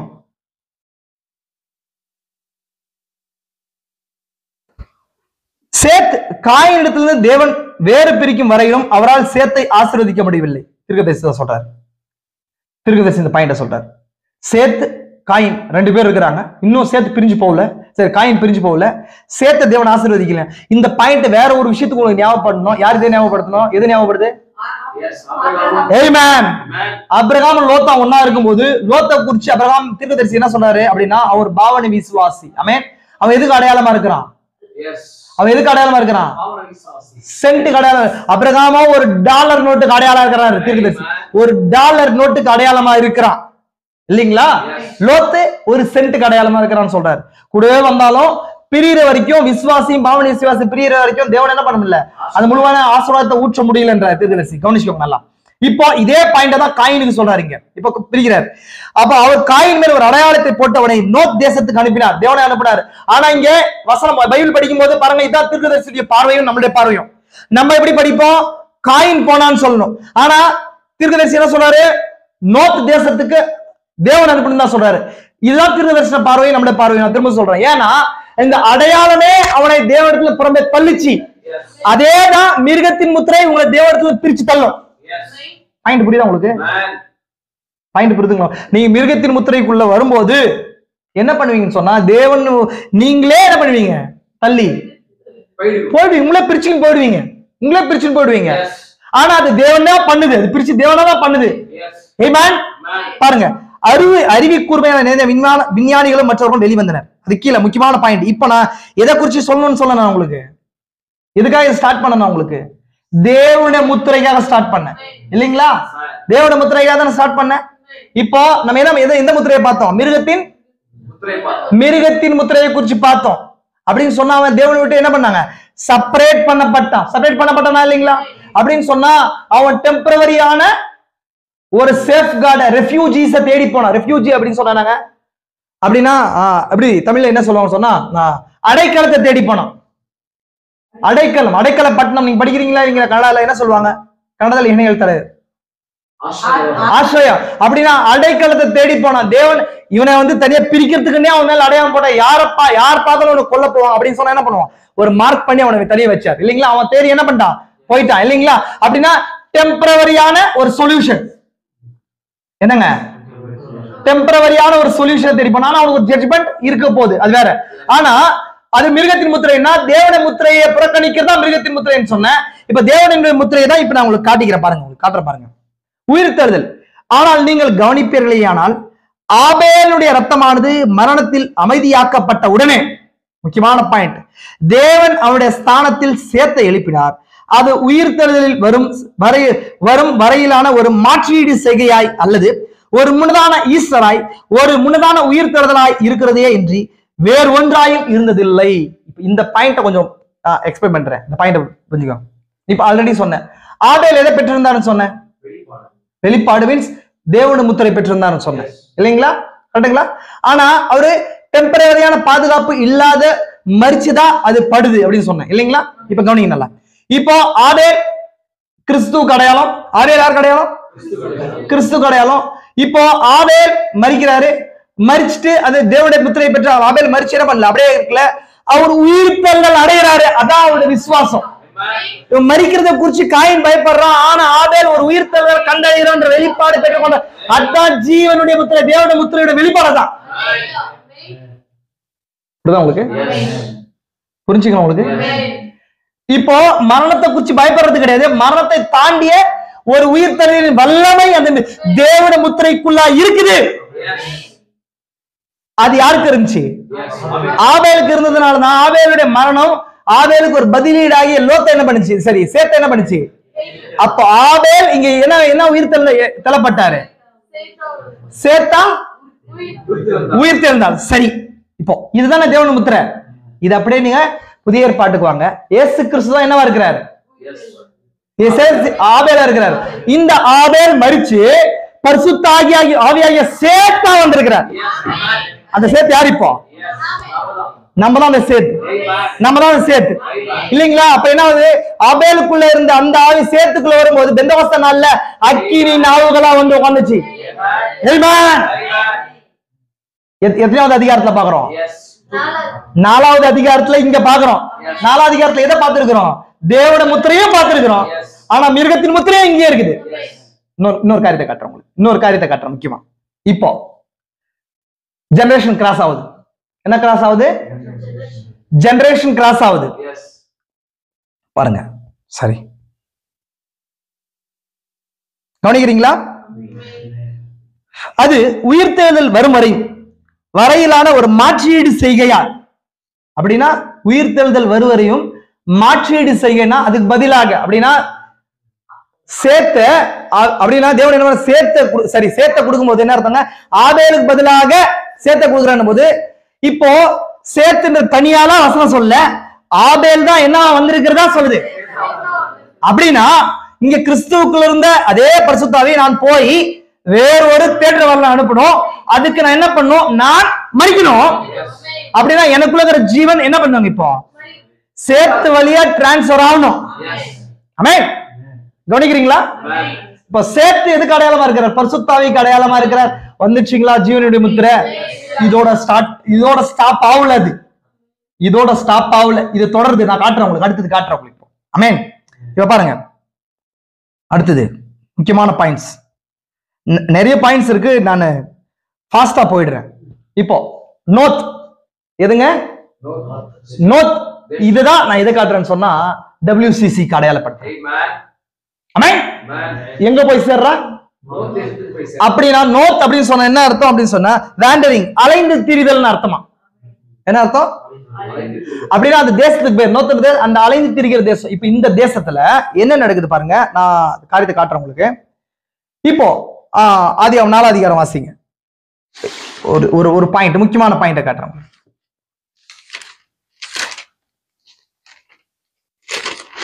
பேரலா மைண்ட்ல வச்சுட்டே வாங்க. நான் டீட்டெயிலான விஷயங்களை சொல்லிட்டே வரேன். இப்ப என்ன நடக்குது பாருங்க. காயின் அப்படியே காயின் கர்த்தருடைய சந்நிதியை விட்டு புறப்பட்டு ஏதேனுக்கு கிழக்கான நோத் என்னும் தேசத்திலே குடியிருந்தான். காயின் தன் மனைவியை அறிந்தான். அவள் கர்ப்பவதியாகி ஏனோக்கை பெற்றாள். அப்பொழுது அவன் ஒரு பட்டணத்தை கட்டி அந்த பட்டணத்துக்கு தன் குமாரனாய ஏனோக்கோட பெயரிட்டான். நல்லா கவனிங்க. இப்போ நம்ம சர்ப்பத்தின் அடிச்சுவடுல போட்ட கொஸ்டினுக்கு இங்க ஆன்சர் பண்ணிடலாம். ஃபாஸ்ட் ஆன்சர் பண்ணிடலாம். நம்ம மெச்சூரான ஜனம் உங்களுக்கு தெரியும். இப்போ காயினுக்கு மனைவி எங்கிருந்து கிடைச்சா அப்படின்னா நமக்கு தெரியும். பைபிள் வந்து ஆண்களை மட்டும் தான் பதிவு செய்யுது, பெண்களை பதிவு செய்யல இல்லைங்களா? ஆல்ரெடி சொன்ன ஆதாம் அவளுக்கு ஏறக்குறைய பதிவு செய்யலன்னா ஃபீட் பண்ணல, புரியுதுங்களா? ஃபீட் பண்ணி வைக்கல, எழுத பண்ணல. ஆமே. அப்போ காயின் வந்து இங்க என்ன நடக்குது? ஆதாம் அவளுக்கு ஏறக்குறைய அதுக்கு முன்னதாக எத்தனை குழந்தைங்க? 60-70 குழந்தைங்க பிறந்ததா நான் சொல்லியிருக்குது. அப்படியே பெண் பிள்ளைகள்ல தன் சகோதரியை தான் யாருங்க? காயின் மனம்தான். அது நமக்கு தெரியும் இல்லைங்களா? ஏன்னா மாம்சத்தின்படி நம்ம உறவு முறைகள்ன்றது எதுல அங்க ஆத்மா சம்பந்தப்படுது இல்லைங்களா? மாம்சத்துக்கு அந்த உறவு முறைன்றது தெரியாது இல்லைங்களா? மிருகத்தை போல நம்ம என்ன இருக்கிறோம்? மேமல்ஸா, பாலிட்டிகளா இருக்கிறோம் இல்லைங்களா? புரிஞ்சுக்கலாம். உங்களுக்கு ஒரு ஆண் பெண் இதோட இணை சேரும் போது யார் வேணாலும் என்ன பண்ண முடியும்? குழந்தையை கொண்டு வர முடியும். அந்த அடிப்படையில அந்த காயின் என்ன பண்றான்? தன் சகோதரி ஆகிய ஒருத்தியை தான் என்ன பண்றான்? செய்து கொள்றான். அப்போ என்னங்க ஏத்திஸ்ட் சொல்ற மாதிரி அங்க ஒரு புது தேசம் இருந்துச்சு அப்படிலாம் கிடையாது. அங்க ஒரே தேசம். போன இடத்துக்கு அந்த இடத்துக்கான பேர் தான் என்னங்க? நோத் இல்லைங்க. அந்த இடத்துல என்ன பண்றாங்க? தன்னுடைய குமாருடைய பேரை வைக்கிறான். அதான் ஏன்னா புரிஞ்சுக்கலாம் உங்களுக்கு. நல்லா கவனிப்போம், நல்லா கவனிச்சு வாங்க. இப்ப எத்தனை பேர் வராங்க பாருங்க. நல்லா எத்தனை பேர் வராங்க பாருங்க. காயின் தன் மனைவியை அறிந்தான். அவள் கர்ப்பவதியாகி ஏனோக்கை பெற்றாள். அப்பொழுது அவன் ஒரு பட்டணத்தை கட்டி அந்த பட்டணத்துக்கு தன் குமாரனாகிய ஏனோக்குடைய பேரை இட்டான். ஃபர்ஸ்ட். அப்புறம் முதல் ஜெனரேஷன் யாருங்க? காயின். அதுக்கப்புறம் ஏனோக். அப்புறம் ஏனோக் ஈராத்தை பெற்றான். அப்புறம் ஈராத் மெகுவேலை பெற்றான். மெகுவேல் மெத்துசலவேலை பெற்றான். மெத்துசலவேல் லாமேக்கை பெற்றான். இப்போ லாமேக் 2 ஸ்திரீகளை விவாகம் பண்ணினான். லாமேக் எத்தனை ஜெனரேஷன் வந்திருக்குது? லாமேக் 2 ஸ்திரீகளை விவாகம் பண்ணினான் இல்லைங்களா? ஆல்ரெடி சொன்ன காயின். அதுக்கப்புறம் 2வது ஏனோக்கு, ஈராத், மெகுவேல், மெத்துசலவேல், லாமேக். இப்போ இந்த 6வது நபர் இங்க என்ன பண்றாருன்னு சொன்னா 2 ஸ்திரீகளை விவாகம் பண்றாரு. ஃபர்ஸ்ட் பாலிகமி இந்த மேன்கைண்ட், ஹோல் மேன்கைண்ட். முதல்ல 2 மேரேஜ் பண்ண முதல் நபர் இவன். ஆமென். இப்போ இது எதுக்கு அடையாளமா இருக்கு, எதுக்கு விரோதமா இருக்குன்னு சொன்னா தேவனுடைய விவாத உடன்படிக்கைக்கு விரோதமான ஒரு காரியம். முதல் நபர் என்ன நபர்? முதல் நபர். இந்த முதல் நபர் தான் என்ன பண்றாங்க? ரெண்டு கல்யாணம் பண்றான். மீன்ஸ் என்ன, ரெண்டு ஸ்திரீகளை பண்றான். தேவன் என்ன பண்றாருன்னு சொன்னா ஒருவருக்கு பிரியாதி இருப்ப கலவர்கள் சொல்லி ஒரு பொருத்தனை என்ன பண்றாரு? இது நிமித்தம் ஆதியாகமம் 2ஆம் அதிகாரத்துல ஒரு கணவன் ஒரு புருஷன் அவன் தன்னோட மனைவி தகப்பன தாயை விட்டு தன்னுடைய மனைவியோடு இசைந்திருப்பான்.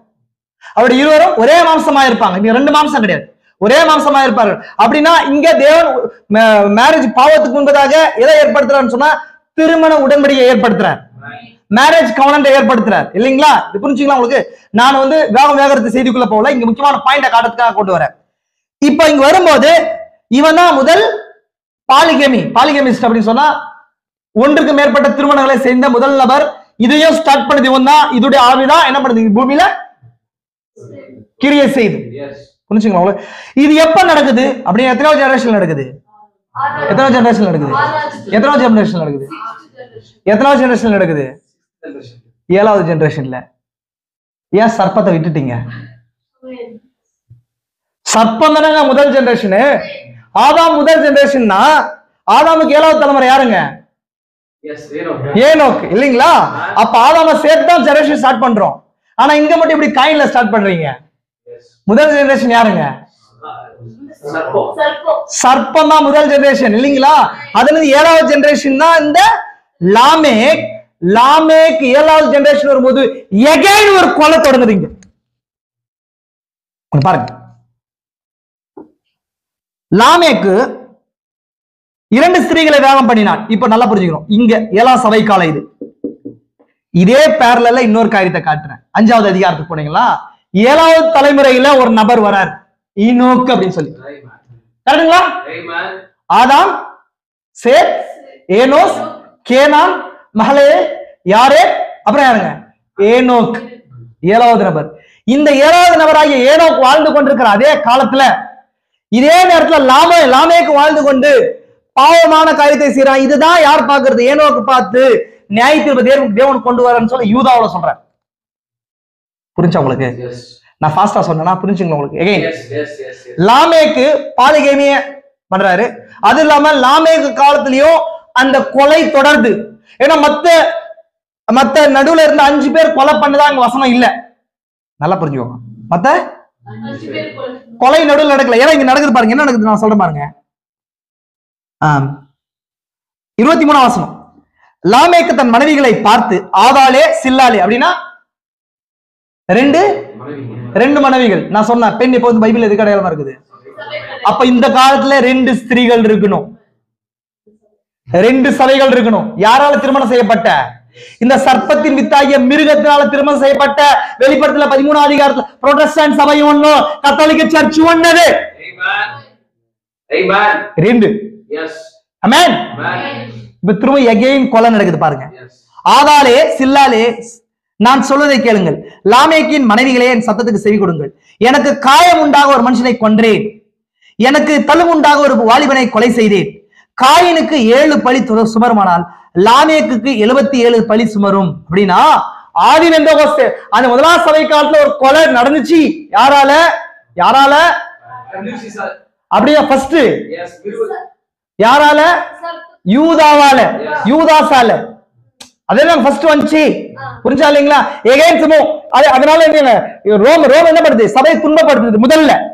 எகைன் திரும்ப 7ஆம் சபை காலத்துக்கு வரும்போது இந்த லாமேக்கு அப்படின்னா இந்த மிருகம் திரும்ப 2 சர்ச்சை உடையதா இருந்து திரும்ப ஒரு கொலை நடக்குது.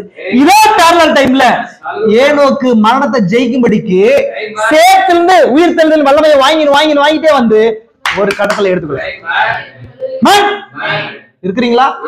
இருக்கிறீங்களா? தேவோட முத்திரை எப்படி வேலை செய்து பாத்தீங்களா?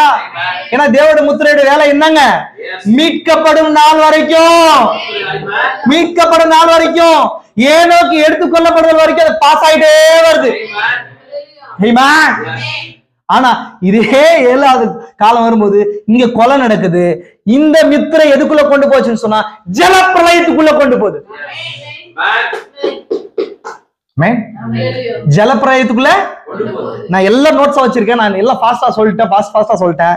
இங்க அதுதான் பாருங்க. இப்போ இதுக்கு நடுவுல ஜலப்பிரளயத்துக்கு வர்றதுக்கு முன்னாடி இந்த லாமேக்குடைய ஜெனரேஷன்ல தான் என்ன வருதுன்னு சொன்னா மாடர்னிசம் ஜாஸ்தி வருது. அப்படின்னு சொன்னா விஞ்ஞானம் பெருகுது. எந்த காலத்துல? லாமேக்குடைய காலத்துல. நல்லா கவனிச்சுக்கணும் நீங்க.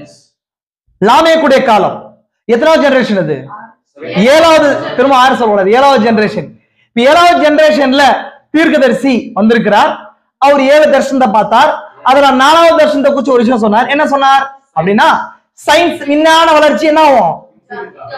ஜாஸ்தியாகும், மனுஷ அறிவு ஜாஸ்தியாகும் சொன்னார். இப்ப அதை வாசிக்கலாமா? இங்க அதை வாசிக்கலாமா? பாருங்க, வாசிக்கிற பாருங்க.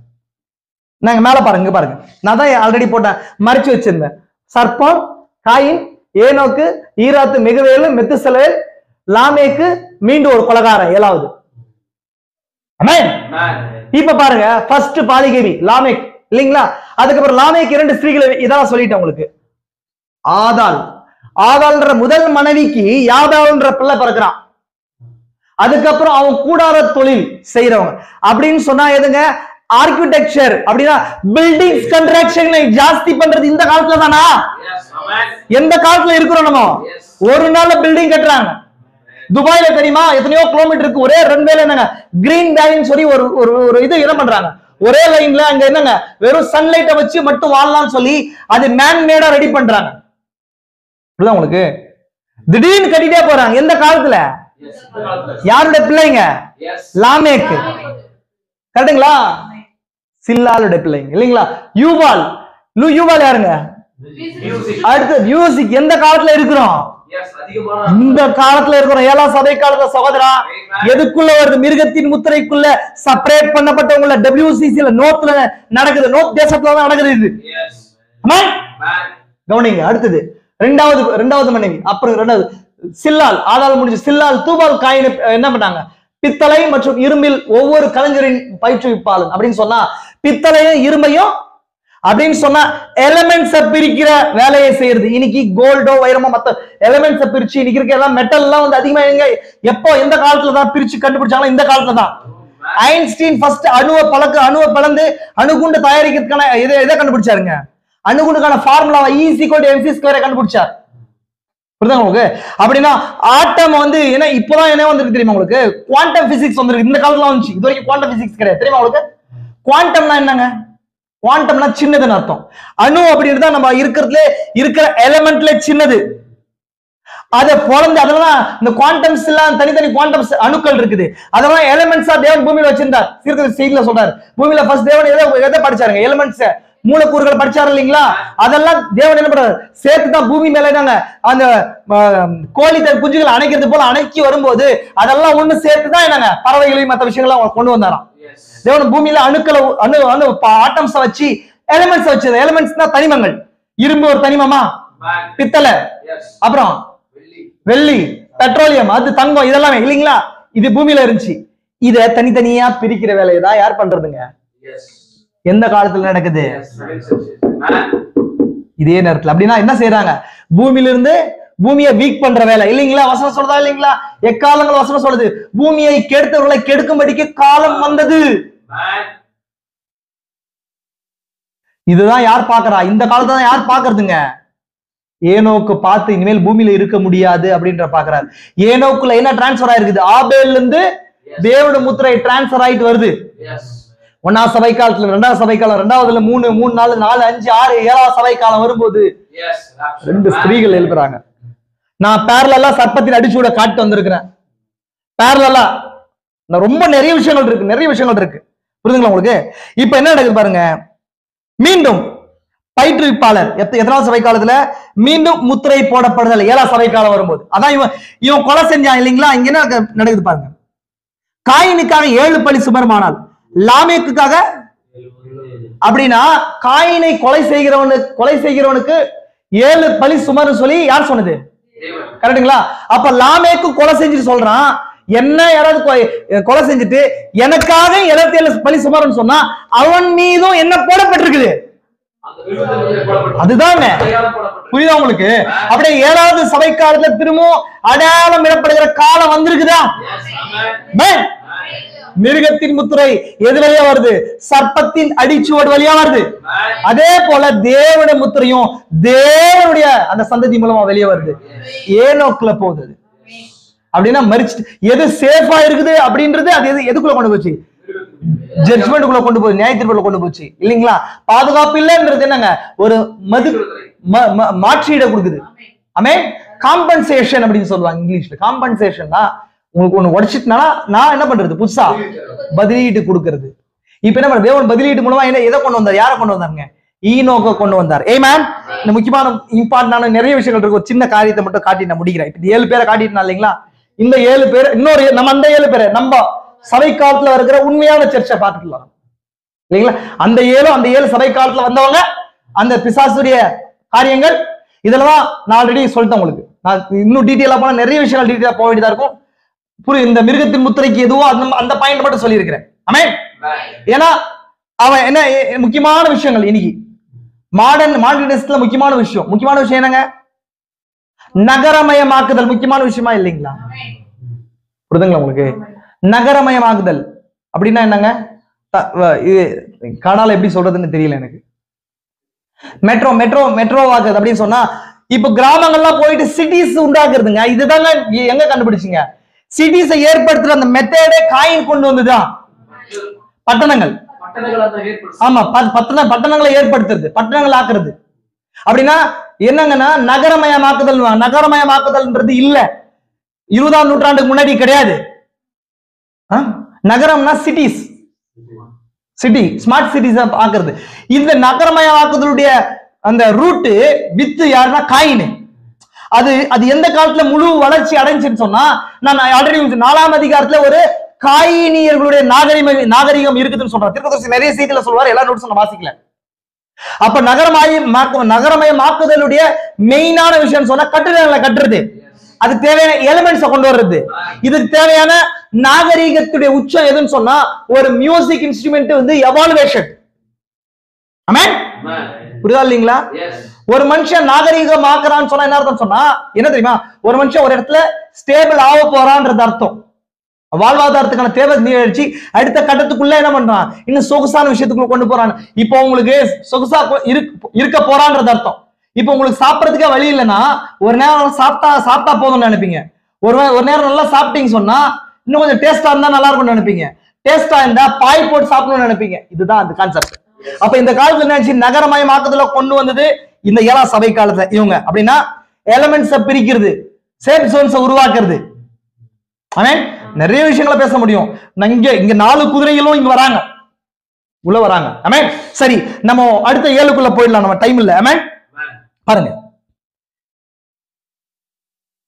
நான் சொன்ன அதே பாயிண்ட் தான் இங்க இருக்கு. வேணா நோட்ஸ் நான் உங்களுக்கு அனுப்புறேன், எல்லா நோட்ஸ் தேவைப்படுச்சுன்னா.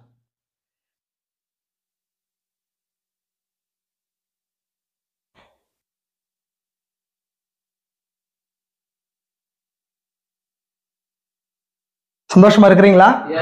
இப்போ தேவன் என்ன பண்றாருன்னா ஆதியாகமம் 5ஆம் அதிகாரத்துக்கு எடுத்துன்னு வந்தார். ஆல்ரெடி உங்களுக்கு சொல்லிட்டேன். ஆதியாகமம் 5ஆவது அதிகாரத்துல தேவன் நான் ஆல்ரெடி சொன்னேன். ஆதியாகமம் 3ஆவது அதிகாரத்துல 15ஆம் வசனத்துல ஒரு வாக்குத்தத்தம் கொடுத்திருக்கிறார், ஸ்திரீயின் வித்து நசுக்குன்னு சொல்லிட்டு. அப்போ ஸ்திரீயின் வித்து வரணும். எந்த வழியா வரணும் அப்படின்னா தேவனுடைய முத்திரையை கொண்டு வருகிற ஆதாமுடைய சந்ததி வழியா வரணும். அந்த சந்ததி என்ன எதை கொண்டு வரணும்? ஸ்திரீயின் வித்தை கொண்டு வரணும். இதுக்கான ஒரு மாற்றீடா தான் தேவன் என்ன பண்றாருன்னு சொன்னா இந்த ஃபர்ஸ்ட் 7 பேர் மூலமா எது வந்துச்சு? அந்த நாகரிகமும் மிருகத்தின் முத்திரையும் டிராவல் ஆயிட்டே வருது. நம்ம ஆல்ரெடி சொல்லிட்டோம் உங்களுக்கு, டிராவல் ஆயிட்டே வருது. அப்புறம் நாங்க பாலிகமி அப்படின்னா பலதாரம் மனமோ, அப்படின்னா பலதாரம் மனம்னா என்னங்க? அந்த மாரல் லைஃப் சரியில்லாத நிலை, தேவன் கொடுத்த பிரமாணத்தை பிரேக் பண்றது.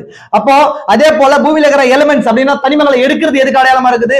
பூமியை சேதப்படுத்துறதுக்கும் அப்படின்னா கெடுக்கிறதுக்கும் ஹைபிரிட் பண்றதுக்கும் அடையாளமா இருக்குது இல்லைங்களா?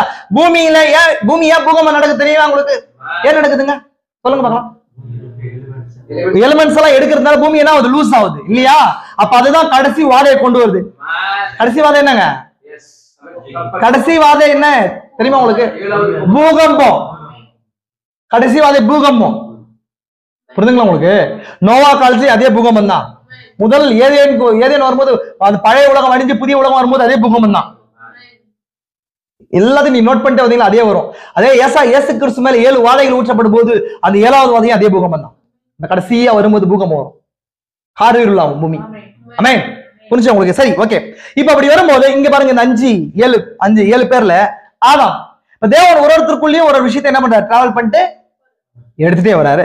ஆதாம், சேத், ஏனோஸ், கேனான், மஹலயேல், யாரேத், ஏனோக்கு, அது அழிவு வரைக்கும் மெத்துசலா, லாமேக்கு, நோவா. இதுக்குள்ள கிறிஸ்து ஒருத்தர் வரப்போறாருன்றத ரகசியமா வச்சிருக்கிறார் தேவன். ஆமென். பாருங்க, ஆதாம்னா என்ன அர்த்தங்க? ஆதாம்னா மனுஷன் அர்த்தமா? தெரியுமா இல்லைங்களா? 5வது அதிகாரத்துல ஆதாமேவள படிச்சு என்ன பண்ணாங்க, இவர்களுக்கு மனுஷர்னு பேரிட்டார் வசனம் இருக்கு. ஆமென். அதுக்கப்புறம் சேத்துன்னு சொன்னா என்ன அர்த்தங்க? நியமிக்கப்பட்ட, இல்ல இன்ஸ்டிட்யூட் சொன்னா, ஆல்ரெடி சொன்னால காம்பன்சேஷன் கொடுக்கிறது, நியமிக்கப்பட்டிருக்கிறார். யாருக்கு பதிலா? ஆபேலுக்கு பதிலா. ஏனோஸ்ன்னு சொன்னா அழிவுக்குரிய மாற்றல், அழிவுக்குரியன்னு அர்த்தம். ஆமென். கேனான் அப்படின்னு சொன்னா சாரோ, துக்கம்னு அர்த்தம். மஹலயேல் அப்படின்னா ஆசீர்வதிக்கப்பட்ட தேவன். ஏல்னா என்ன அர்த்தம்? பைபிள வாசிக்கிறோமா? ஏலோஹிம் அப்படின்னா தேவன் அர்த்தமா? இப்ப மஹலயேல் அப்படின்னு சொன்னா ஆசீர்வதிக்கப்பட்ட தேவன், the blessed God ன்னு அர்த்தம். ஜாரெட் அப்படின்னு சொன்னா கீழே வருது, கீழே வருகிறது. ஏனோக் அப்படின்னா கற்பித்தல், டெடிகேஷன் அர்த்தம். கற்பித்தல் இல்ல டெடிகேஷன் அர்த்தம். அப்புறம் மெத்துசலான்னு சொன்னா தெரியுமா உங்களுக்கு? மெத்துசலா பூமியிலே வாழ்ந்ததிலே அதிகமான நாட்கள் வாழ்ந்தவர். எத்தனை வருஷங்க? 969 வருஷம் வாழ்ந்தார் இல்லைங்களா? அவன் மெத்துசலான்னு என்ன அர்த்தம் பேரு, அவங்க அப்பா என்னன்னு பேர் வச்சாரு, ஏனோக்கு என்ன பேர் வச்சுட்டு போனாரு. அவன் போகும்போது இது சம்பவிக்கும், அவன் ஒரு விஷயத்தை கொண்டு வருவான்னு சொன்னார். அவனோட மரணம் ஒன்றை கொண்டு வரும்னு சொன்னார். அவனோட மரணம் எதை கொண்டு வந்துச்சு? பூமி மேல நியாய தீர்ப்பை கொண்டு வந்துச்சு, அழிவை கொண்டு வந்துச்சா இல்லையா? கொண்டு வந்துச்சா இல்லைங்களா? அவன் போகும். அப்போ ஏனோக்கு, நோவாக்கு யார் மெசேஜுங்க? லாமேக்கு. நம்ம அதை பார்த்துருக்கிறோம் செய்தியில. நோவாக்கு மெசேஜ் சரி, லாமேக்ன்ற மெத்துசலா செய்தின்னு பார்த்தோம் இல்லைங்களா? அதுக்கப்புறம் லாமேக்னு சொன்னா நம்பிக்கை இழந்தவர்கள் அப்படின்னு அர்த்தம் இல்லைங்களா உங்களுக்கு? த டெஸ்பைரிங் அப்படின்னு அர்த்தம். நோவானா இளைப்பாறுதல். அதனாலதான் நோவா சொல்லும் போது தேவன் கொடுத்த வேலையிலும் என்ன இளைப்பாறுபடி தேவன் கொடுத்தான்னு இருக்கு. நோவான இளைப்பாறுதல் அர்த்தம். இப்ப இதை சேர்த்து சொன்னா ஒரு விஷயம் வருது, வாசிக்கிறேன் பாருங்க. மேன் அப்பாயிண்டட் மாற்றல் சாரோ. மாற்றல் சொன்னா அழிவுக்குரிய. மனிதன் செய்த பாவத்தினால் நியமிக்கப்பட்டது மரணமும் துக்கமுமா. ஆமென். ஆனால் ஆசீர்வதிக்கப்பட்ட தேவன் கீழே வருவார், டீச் பண்ணுவார், கற்பிப்பார். அவரது மரணம் கொண்டு வரும் நம்பிக்கை இழந்தவர்களுக்காக இளைப்பாறல கொண்டு வருமா. ஆமென். அவங்களுக்குள்ளே தேவன் என்ன பண்றாரு? டிராவல் ஆகுறது. அப்படின்னா நான் ஆல்ரெடி சொன்னாலும் இல்லைங்களா, சர்ப்பத்தின் அடிச்சுவடின் வழியா என்ன டிராவல் ஆகுது? மிருகத்தின் முத்திரை டிராவல் ஆயிட்டே வருது. தேவனுடைய சந்ததியின் மூலமா இங்கதான் ஸ்டார்ட் ஆச்சு, இங்கதான் ஸ்டார்ட் ஆச்சு. இது அப்படியே டிராவல் ஆயிட்டே வரும். பைபிள் பார்க்கலாம் இதுமே. அப்ப இவங்க எதை கொண்டு வந்திருக்கிறாங்க? என்ன கொண்டு வந்தாங்க? A death shall bring the despairing rest அப்படின்னு சொன்னா எதுங்க? டிஸ்பேரிங் என்னங்க? நம்பிக்கை இழந்தவர்களுக்கு எதை கொடுக்கும்? இளைப்பாறுதல் கொடுக்கும். நம்ம எதுக்காக வெயிட் பண்ணிருக்கிறோம்? எதுங்க அது? நம்ம இந்த இளைப்பாறுதல் எதுங்க? கரெக்டுங்களா? ஆயிரம் சாட்சிக்காக வெயிட் பண்ணிருக்கிறோம். எந்த லைன்லங்க? சேத்துடைய லைன்ல தேவனுடைய முத்திரையை கொண்டு வந்துடும். நிறைய டைம் ஆகி போச்சு. நான் நிறைய காரியங்களை குறிச்சு நிறைய விஷயங்கள் இருந்துச்சு, சின்ன சின்ன நோட்டேஷன் மட்டும் உங்களுக்கு காட்டினேன். உங்களுக்கு புரிஞ்சிருக்குன்னு நினைக்கிறேன், நம்புறேன் நான். அநேக விஷயங்கள் இதுக்குள்ளே இருக்குது. இதுல முத்திரைகள் இருக்கு, கலசங்கள் இருக்கு, அதாவது எக்காலங்கள் இருக்கு. கலசங்கள் மீன்ஸ் எக்காலங்கள் இருக்குது. எப்படி பிசாசு டிராவல் பண்ணான்றது இருக்குது. நீங்க இன்னும் வர நாட்கள காரியங்களை குறிச்சு நம்ம பார்க்கலாம் சகோதரர். நெக்ஸ்ட் அடுத்தது நோவா காலத்தை குறிச்சும், அதை தொடர்ந்து அதுக்கப்புறம் வர எப்படி சர்ப்பத்தின் வித்து சர்ப்பத்தில் அடிச்சு விட்டு டிராவல் ஆச்சுன்றதை குறிச்சும் நெக்ஸ்ட் வரும் காலங்களை பார்க்கலாம். கர்த்தர் ஆசீர்வதிக்கட்டும். நல்லா ஜெபிக்கலாம். எல்லா கண்களும் மூடலாம்.